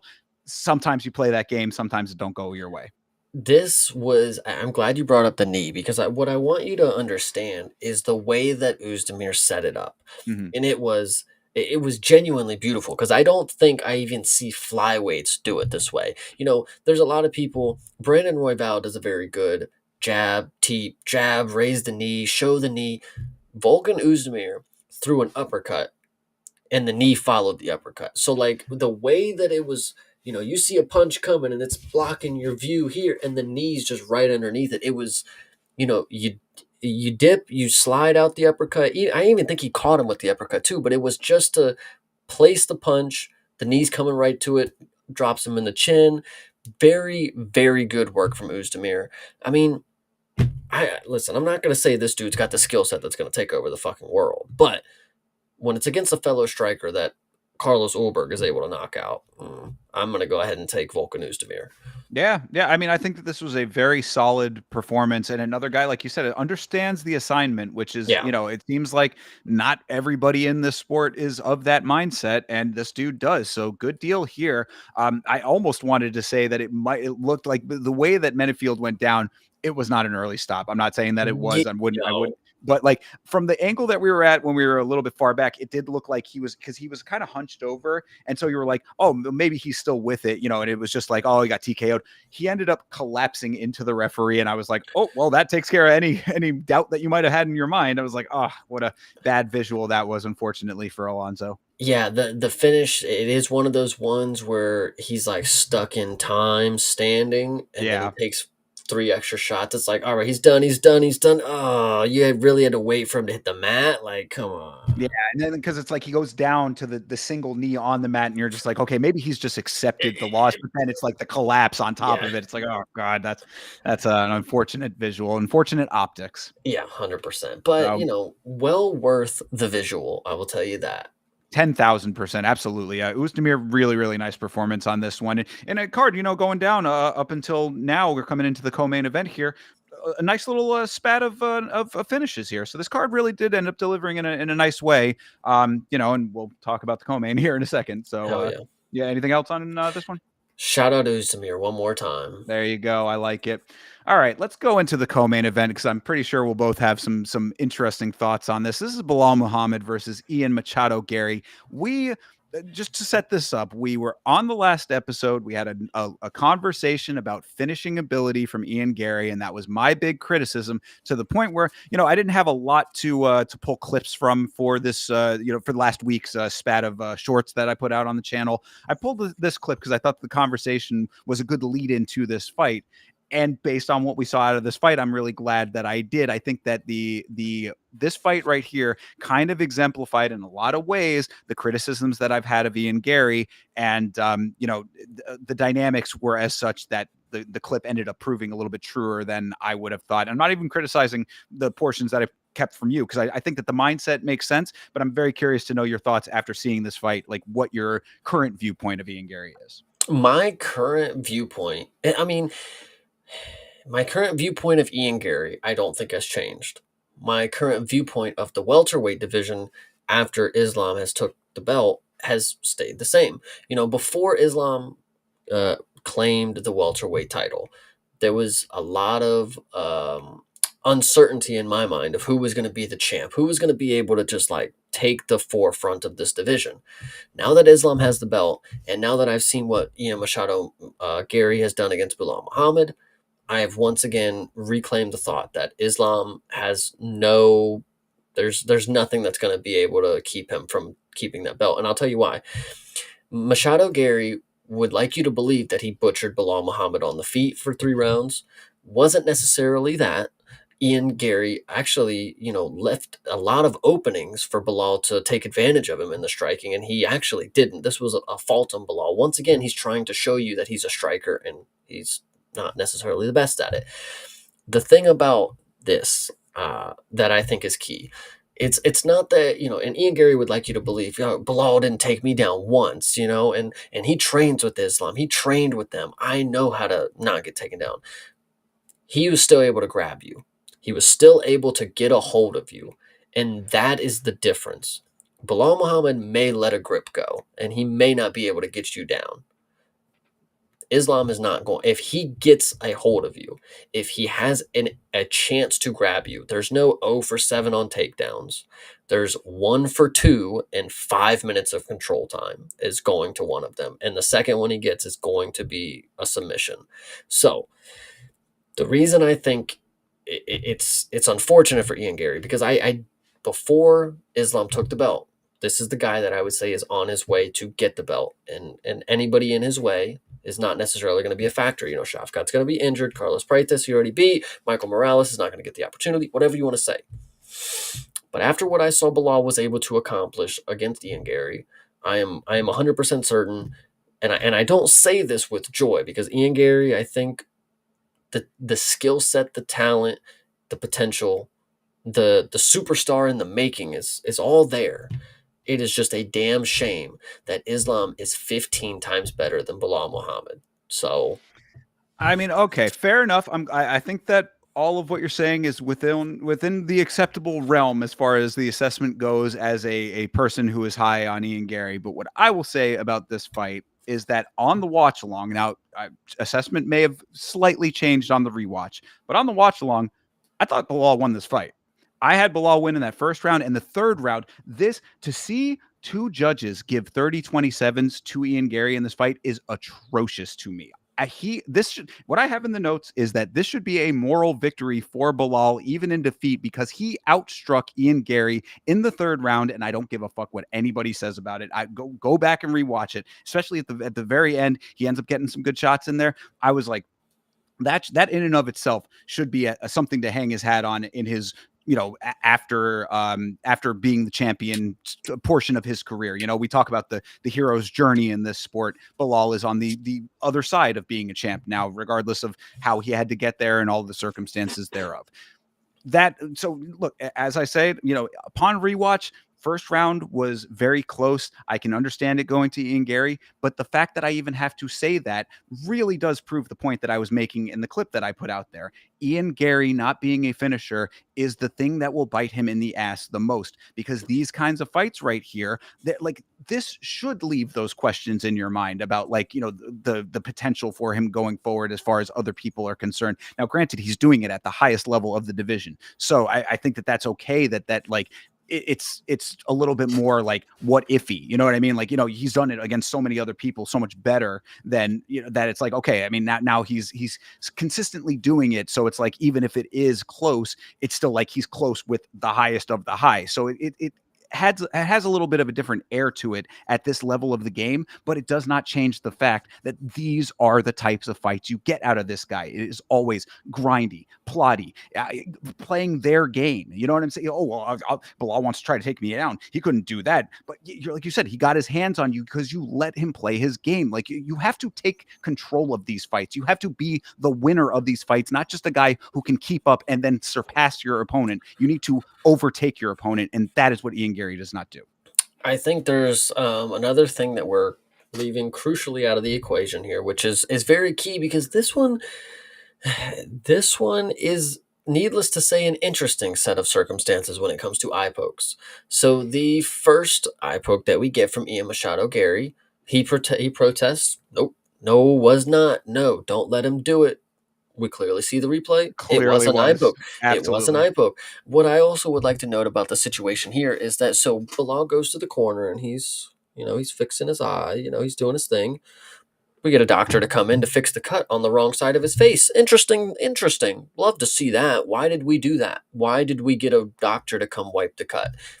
Not even relevant to the Oh, eye. was it the other eye? It I didn't even put two and two together on that. The cut eye that got on, yeah, cut on the left cheek, finger in the right eye. So that was the interesting thing. Then we get a second eye poke, or third, if you want to double count the double fists. Now this one is interesting because I I agree. Never extended his fingers. I yeah, what he did exactly what the ref. Hey, do that. You get your fingers closed. Close your fingers. He did exactly what he needed to do, and Bilal tried to get away with it. And I think that is what's interesting about this situation is the first eye poke warranted. Second eye poke wasn't really an eye poke. Did he stop the fight because hey, he's putting his fingers in my face? Well, he didn't. He had his fingers closed. So the fight shouldn't have even been stopped. It was a legal gesture in the moment, you know? Well, And to the ref's credit, though, that once he realized that it wasn't, he did restart the fight pretty like immediately. So I I I think it went correctly, is all I'm saying. I agree, but I think it was just part of the interest, the interesting nature of the situation with the eye pokes. You know, ever since Tom Aspinall, now everything that happens near the face when it comes to fingers, fight has to be stopped. We have to take a look. Oh, whoa, whoa. Nope, no fingers. All right, start it back up. You know, and then we didn't get any points taken. We didn't get any. You know, I think there was a hard warning after the first one, and then we saw him do the. So, what exactly should have been the right call? Because Ian did poke him in the eye the first time. Second time, he didn't. He did exactly what he needed to do to prevent the eye poke again. But that's But why there was, that's why I think it all went correctly, is but because there it's was like, still a stop though. Like, well, yeah, I mean, but you have to stop to check. I mean, like, so yeah, there's a little. If you're saying that it's gamesmanship on Bilal's side, then yeah, I can see that there's a like, what do you do about that? I guess, but like, I think that like in those moments, it's like you double check that it is or is not. You find out it's not, and you start the fight back up. So I mean, I don't know. all Like, I'm how would you have liked it to go? I think we were 1 for 1. I think we never got to see the correct outcome. I think because we got one fight stopped, eye poke, cool. But then we bring the doctor in. There's just weird shit going on right there with that That first was one. a little strange. Yeah, that Second probably did one, not warrant the doctor, but yeah. and then the second one happens, and we stop the fight. We realize it was a legal move, and I remember it taking a little longer than us just being like, "All right, we're gonna run it back." It was. I saw Ian Gary doing this like 4 different times, like on the replay. Like I'm sitting here yelling at the screen like that's a legal move. Like let's fucking go get. Like he literally did. He never extended his fingers, never extended. So Bilal's over here milking what wasn't an eye poke. So we're 6 7, we were just weighing the options here of like what was the correct way to go, because we do have an eye poke and we do have the fight stopped and it was taken a little farther than it needed to be with an eye poke. Then we have a ghost eye poke that was again taken further. It was taken to the extent of an eye poke, and then we find out it's not an eye poke, and then fight just goes back on. It's like, yo, the dude just fucking lied. The dude just fucking acted like he was poked in the eye. Like, and we saw on the replay he was not. So I don't know. What do you do with all that information? I don't know, but the facts are the facts, and that's just what I witnessed here. So, Yeah, yeah. No, I mean, it's an interesting dynamic. I mean, I think you raise a good point about like, because it's like, if you, it depends on how you want to perceive that. Because on the one hand, you could say Bilal was just reacting to a knuckle in the eye that he could have thought was a poke, and either way, he's just reacting how you would naturally react, either poke or knuckle. and Oh, ow, ow, ow, hurt my and, eye. You know what I mean? and then you could go back and think about the Yoel Alvarez and Vicente Luque fight. Legal strike ended an eye poke. Should have been a TKO.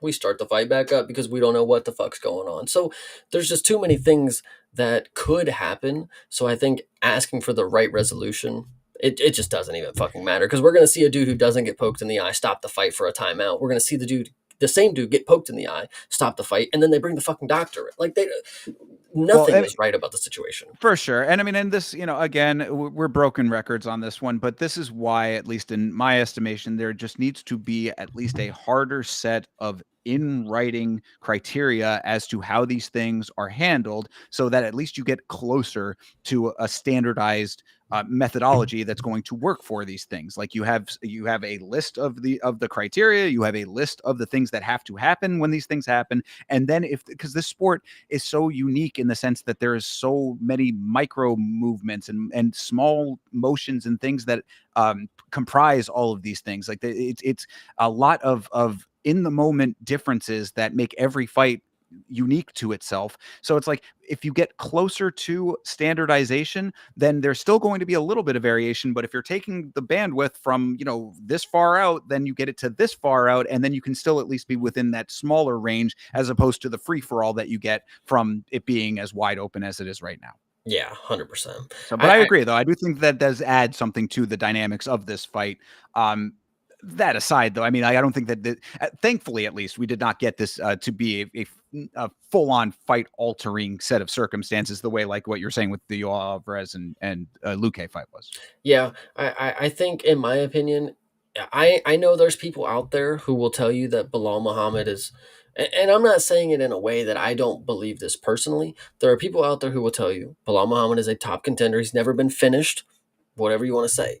For me personally, Ian Gary not finishing Bilal Muhammad for what I believe Ian Gary possesses on the feet, I think this is a notch down from the stock that I had in Ian Gary. Because, in my opinion, from what I believe the future Ian Gary was supposed to be, that finishes Bilal. That butchers Bilal on the feet. That's So, really all I wanted to hear out of this conversation, because that was part of the clip was, he's saying that this should be the turning point of where the next evolution of Ian Gary is. And I was on board with that. I'm like, based on what we have seen out of Ian Gary coming into this fight, that would have been exactly appropriate, would be, especially Bilal later on. We just talked about, how past being the champ he is. And, now it's starting to be that time where he should be finishable, perhaps. I mean, even if he is tough, it's like this is the exact right time for it to happen, with the exact right opponent for it to happen with.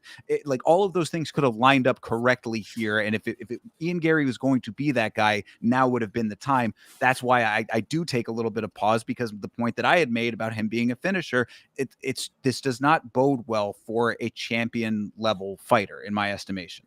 The mhm. way that, like, his conducting of this fight, I just think from top to bottom, the fact that on the watch along, now granted, I say during the rewatch, I can see him getting 2 out of those rounds. Like all 3 rounds, definitely not, but at least the first 2 rounds, I can see that round 1 going to him. The fact that I'm having anywhere near this level of conversation about a person who's supposed to be champion level, concerning. Yeah, I wish I would have seen the finish on Bilal, because I think Bilal is a finishable opponent, especially if he's willing to stand and strike with you. I mean, in my by my estimations, if that would have been Carlos Prates or Michael Morales that he chose to stand with, the fight was going to be over. So Ian Gary not really possessing the finishing ability. I mean, it is Bilal, and some people will argue he's decent enough not to get finished. Fine. Ian Gary, I think, with all of the tools that he has, and for as big of a game that he's talking, for all of these opponents that he's now reaching for, not even in his weight class, you should have finished Bilal. That's just me.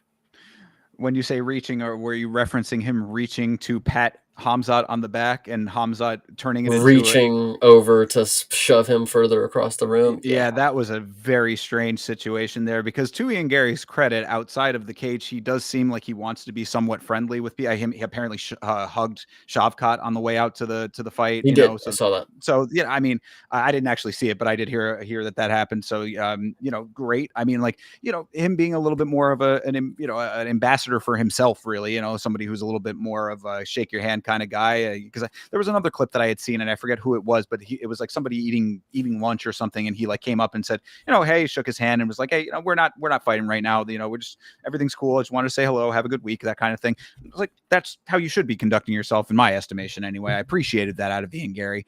But anyway, I mean, like, other than that the whole situation with Hamza was a little strange. But I did want to also mention, based on what you were saying about his post fight, definitely a little bit cringe of a because he's a promo cutter. That's what people earlier on was saying, that they were a little he was trying to do a little bit of a Connor thing, Irish guy also, whatever, trying to maybe overhype himself, a little oversell. This was a little bit of a cringe after speech, his Octagon interview speech, after the performance that we saw, I would say. I thought the speech was fine. I actually, I was on Well, the board speech with itself every was fine. The messaging. after that performance, though. It would have been better if he just had a first round knockout. And he's saying, "I'm coming for the fucking," whatever. But Right. nah, I'm still on the Ian Gary hype train. But I think.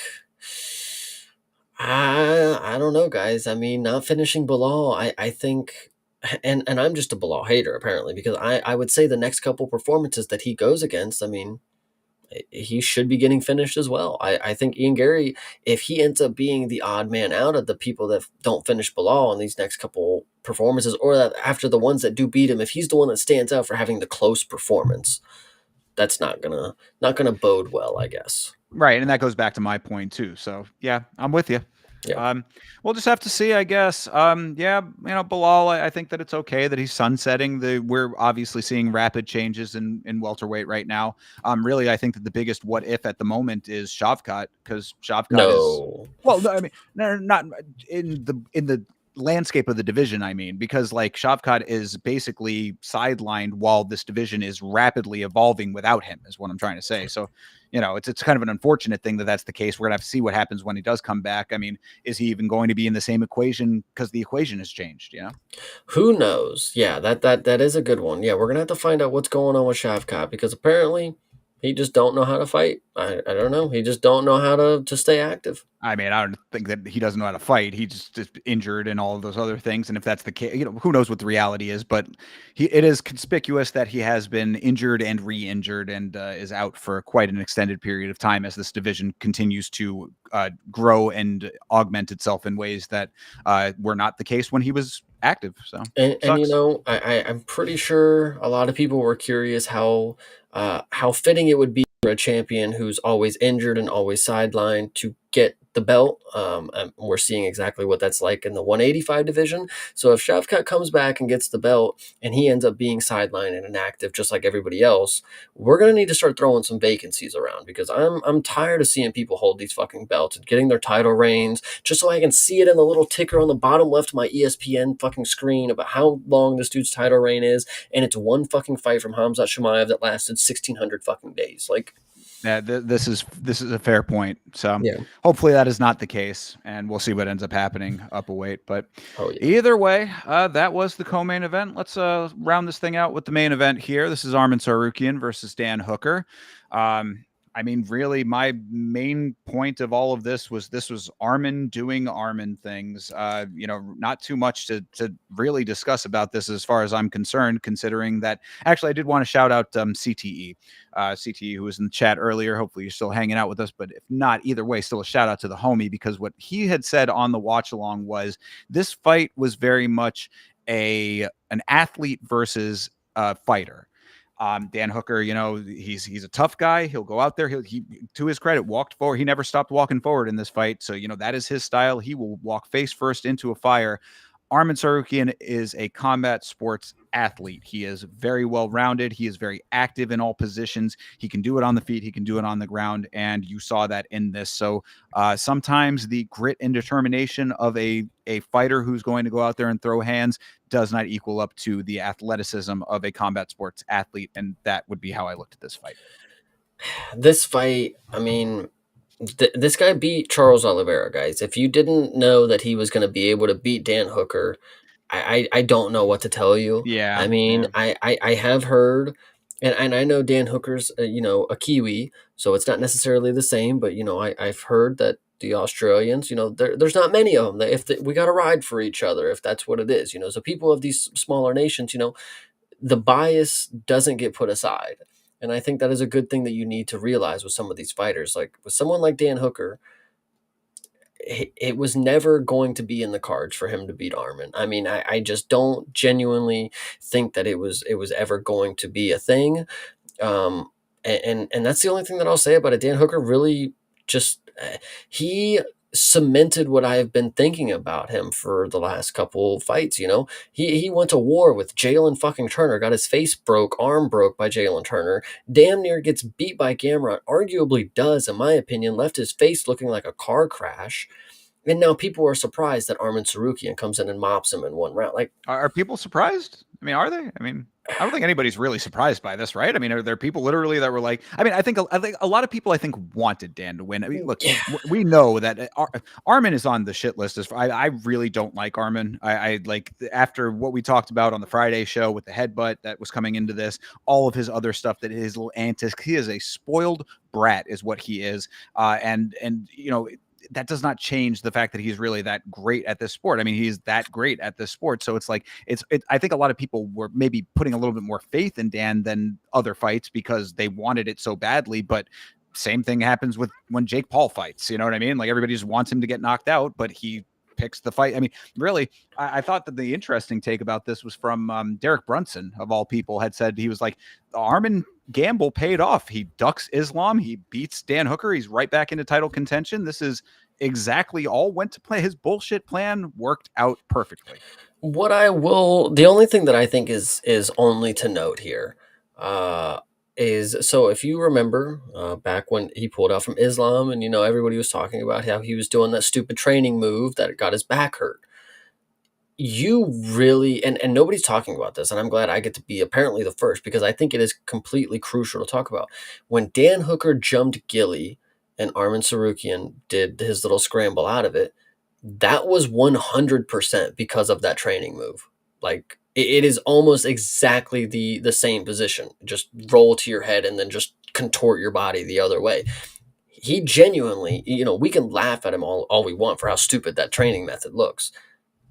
It literally came to fruition. It saved the fight for him. I mean, he wasn't obviously going to fucking tap to a fucking guillotine from Dan Hooker, but like the thought process behind the training, I get it now. Like it literally makes sense. It looks stupid, but it Oh, 100% has a factor. yeah, no, I mean, I don't like. I never thought that like the training is well. Yeah, I mean, yeah, it's a kind of a goofy-ish looking move, but I think that there is always value to it. I think that what people were more upset by was that was the thing that took him out of potentially anyway. That's what he Right. was hanging his hat on. Regardless of that, though, yeah, no, I mean his flexibility is one of his great strengths. I mean he's extremely flexible on top of being as active as he was. But it is funny though because that same move that allowed him to get out of all of the submission attempts actually, for a quick moment, Dan Hooker is not the fighter to recognize it. I saw this on Instagram and I was like, man, that's kind of crazy.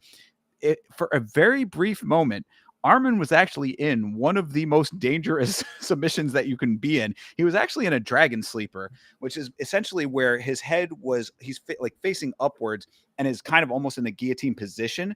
And you can kind of crank back on that and like almost knee under the back and like submit that way. And it's a very painful submission to be in if you can actually pull it off. I saw someone actually doing one successfully, and it's like, damn, you do not want to be that. Hooker, of course, not the guy to be able to do that, but it is kind of funny that like those elements can be a little bit more dangerous if it was a different guy, but he's not the guy. So it ended up working out for him here. Flexibility ends up being on point and being successful. So all in all, ended up working out fine. And I do think you make a good point there that like, yeah, if anybody thinks that things that like that are goofy, then surely they do not realize the value when you're actually in a competition.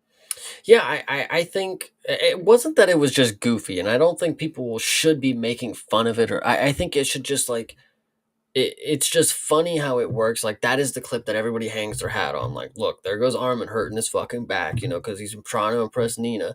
But that move, that exact sequence is what he was able to get out of a submission with. So Sure. it looks really stupid, and it looks like yeah, he's just doing something to impress Nina Drama. Sure, funny tagline, but it was actually something that worked out.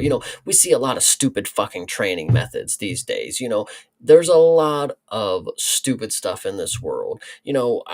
I used to see them on Twitter. It was more or less about basketball. Mixed martial arts, I don't go into the coaching side too much and learn about what drills they're doing, because frankly there's some stupid ones out there as well. But you can see them all the time. Some coaches just don't know what the fuck they're doing, and they shouldn't be coaching people.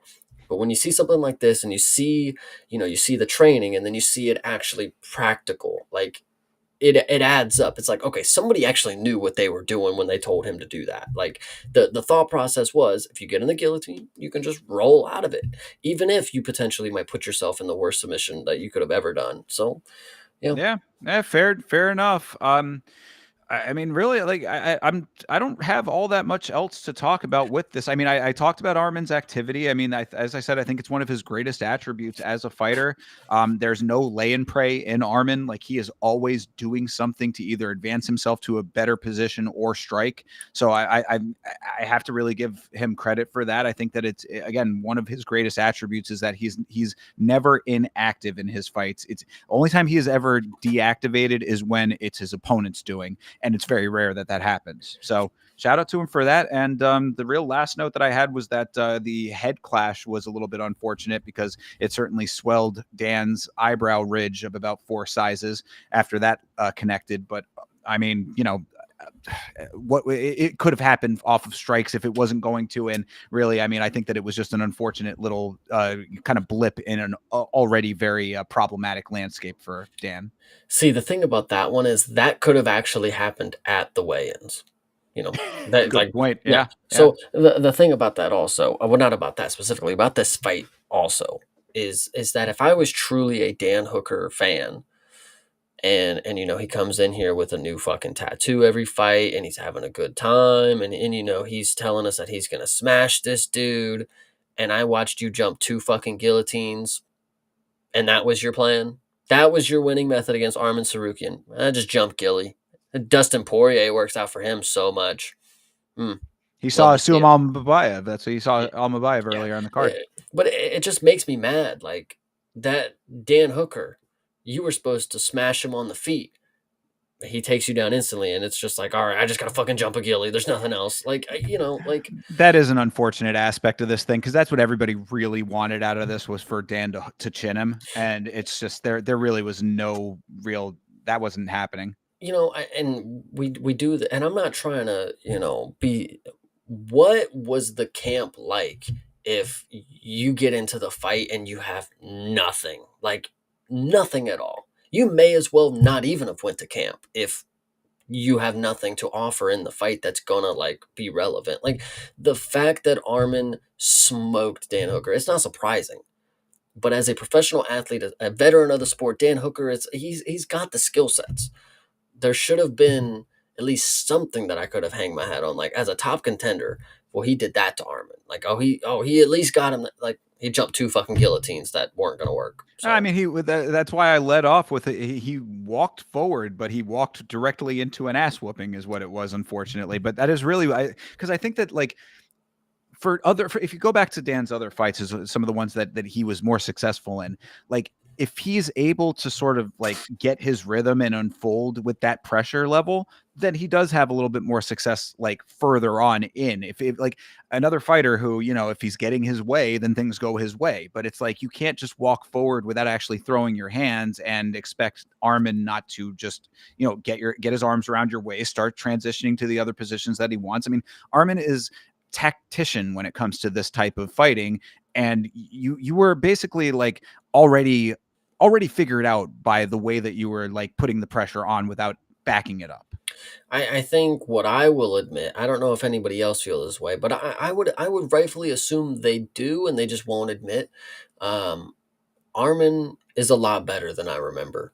And it's not to say, and I know I talked about with Shamrock and Aliev is like the level of competition that we're facing should, we should have a better gauge here. But Armin genuinely, you could see very good things. The activity, like you said, on the ground, the takedowns, the defensive escapes, the striking.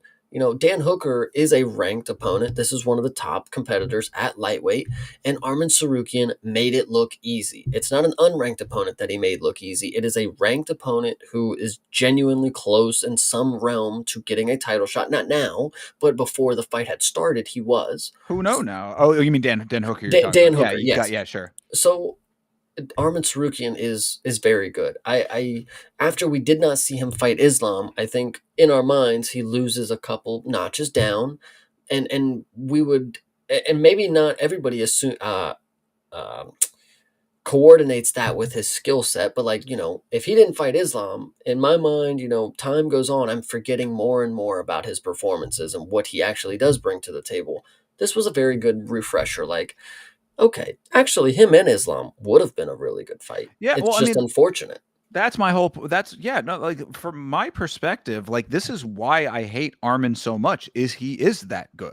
Like that fight should have happened. Him and Islam was supposed to happen and should have happened. Like Hmm. the fact that he as the spoiled brat that he is just decides that he wants to have the exact set of circumstances, cuz think about it like this, right?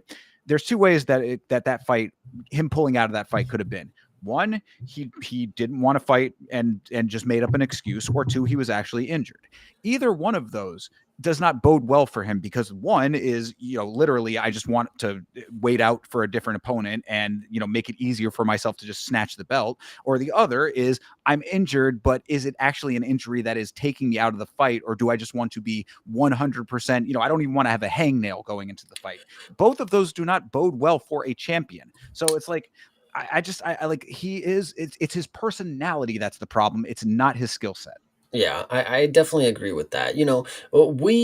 We as the fans know personally, and this is a thought to me, of course, that I know what the truth is. If Dana White would have came out and said, Armin's really messed up, guys. His back is like he can't move. Like I watched him walk down the hall and his back is just locked up, like he's stiff. Like no, that's not the case. It was well, we got to find a new opponent because our guy's injured. Like Yeah, and then Dana says, "Oh, well, he's going to have to work his way back to the title. It's not, he's definitely not." And then this is the working back to the title is. I mean, granted, you're right. You're making a good point. He is a ranked opponent. I guess and well, Armin even no, in the no, no. Well, I think you are missing. I think you're missing no, the no. I step know. a I little get too your I quick. got your point about that. I No, understand what no, you're saying there, but no, no, not about that. I think the point that Dana's making is because, and this was a while ago, but the working back to it is not just Dan Hooker. I think we are definitely getting Ilya and Patty, so that means Armin is going to have to fight another time.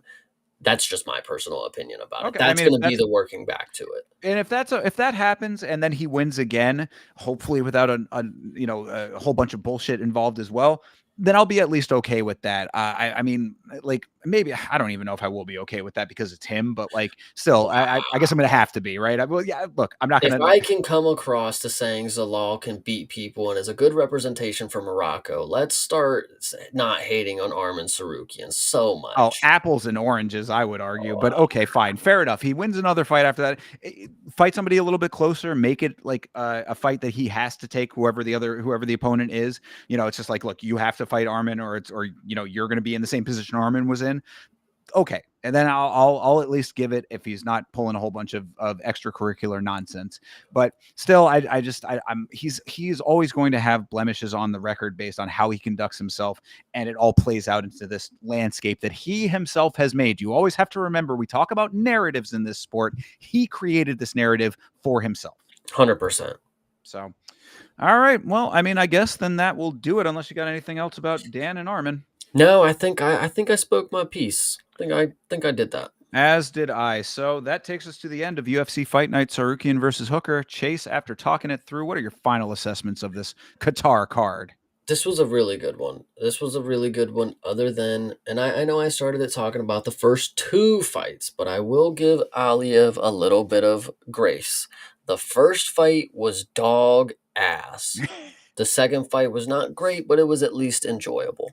Every other fight on this card, very, very fun. We had a lot of good finishes that were actual finishes. People literally went lights out or they got choked out. I mean, there wasn't no ifs, ands, or buts about it. We didn't see a lot of tapping and we didn't see a lot of stoppages on the feet, other than Alonzo Menefield, but he was unconscious. I promise you guys.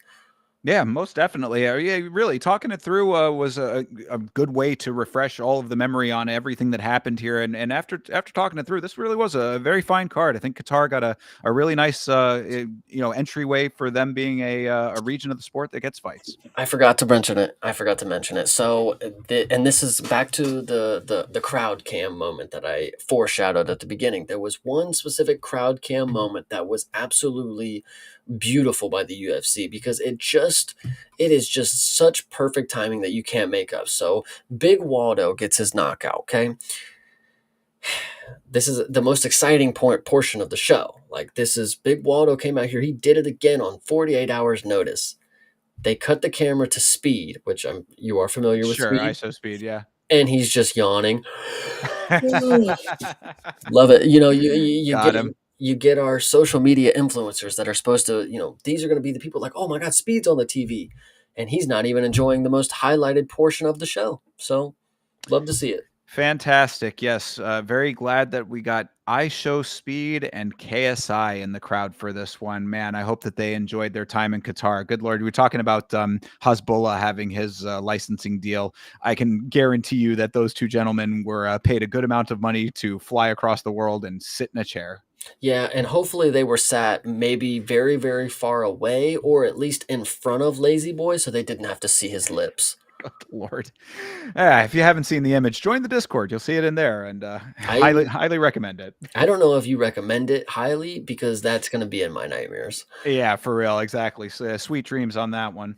But yeah, that takes us to the end of the fight night, of course. And really, I mean, closing out the show. But of course, we do have the last pay per view of the year, and technically, if you think about it, the last pay per view for the foreseeable future, because we are no longer going to have pay per views after the start of the year. The new era begins on January 1st with the Paramount deal. So this is technically the last time that you would have to pay extra money for the numbered events. So the last numbered event of the year is, of course, UFC 323, which I screwed up at the top of the show, but we won't forget about that. This is Dwalishvili versus Jan 2.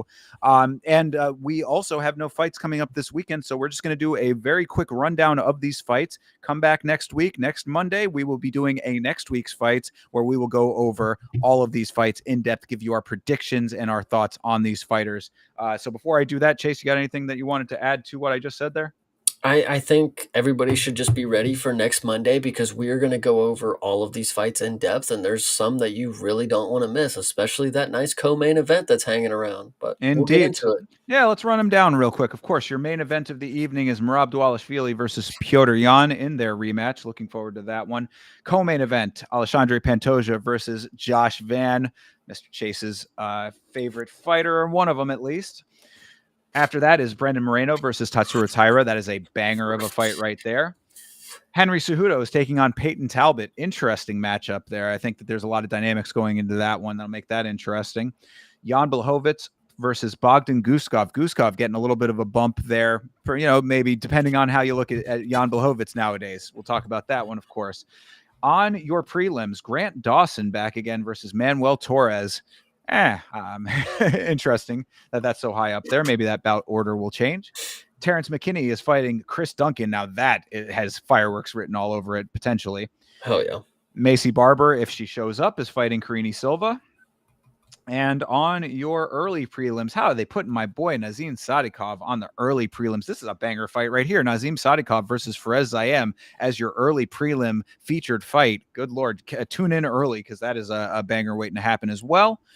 Marvin Vittori is coming back to fight Bruno Ferreira. Save it for next week. But I mean, I guess you're getting some of Chase's opinions on that. Edson Barbosa back again against Jalen Turner, who is making his return to the sport after some time off. So we'll see how that all turns out for him. Ivo Baranowski is fighting Baranchevsky, I believe. He's a contended series guy. Yes. But yeah, Ivo Baranchevsky versus Ibo Aslan. Ivo versus Ibo. I just noticed that as well. Very funny. We'll talk about that next week for For sure. sure. And Mansour Abdul Malik is fighting Antonio Tricoli. Wow, they're setting up Tricoli, but okay. And starting the thing off is Muhammad Naimov versus Myron Santos, our tough king over here. So that is your card. Of course, I can see both myself and Chase wanting to jump in on our opinions of these, but we will save it for next week. If you want to hear what we got to say about it, tune in next week. Same bat time, same bat channel here at 10 o'clock p.m. Eastern Standard Time for next week's fights. Until then, we will, I guess we're going to have to try to figure out something for Saturday. But if we do have something going on the weekend, you'll find myself, possibly the Vitz King, on youtube.com/@YamaShow. Chase, I know you can tell them where they can find you. They'll find me this Friday specifically, and the next after that, and the next after that, and every other Friday that the ONE FC Championship has a fight card. they will find me on youtube.com/@cpsmalls, streaming that and having a great time doing it. Make sure that you tune in if you are around on a Friday morning. Hang out with my boy Chase for these one fights because there's some really good stuff happening over in one that goes under the radar. It's free on YouTube. You can watch right along with Chase, and it is a great time. I try to get it in as much as I can, schedule allowing. So definitely do that. I am on Twitter, Instagram, and Facebook at Yama Show. And if you want more of this fine duo of myself and Chase, our review of Warrior has been edited. It is uploaded. It is done. It is on the channel right now. You put that on, you're going to get to see some nice visuals along with our very in-depth review of this classic MMA film. So check that out. Let us know what you want to do for MMA on film in the future. We appreciate your comments on that. And I think that that's about all that I got for this one. So Chase, any last thoughts? No, I think that's it. Everybody in the chat, just wanted to give you a shout out because you guys are awesome. And like we were just talking about with our MMA movies, if you guys have any options that you are thinking about, please figure out how to reach out to us. We both have our individual discords that you can figure out how to get access to. If you reach out, leave a comment, leave a like, leave a subscription, leave everything that is going to show your support to us, because boy, we are really trying to get to this next level of the podcasting, and we're so close. You're getting us there, and it's going to come in due time. But how about let's just quit fucking around, let's just get it done right now, let's just do it for next week. Let's Exactly. Let's so make due time now time. Absolutely. literally, absolutely. I'm so with it, but we do appreciate the support. We had a couple of new people in the chat tonight. Appreciate you as well. Have a great rest of your night, guys. Great rest of your week. Until we see you next time, fight on.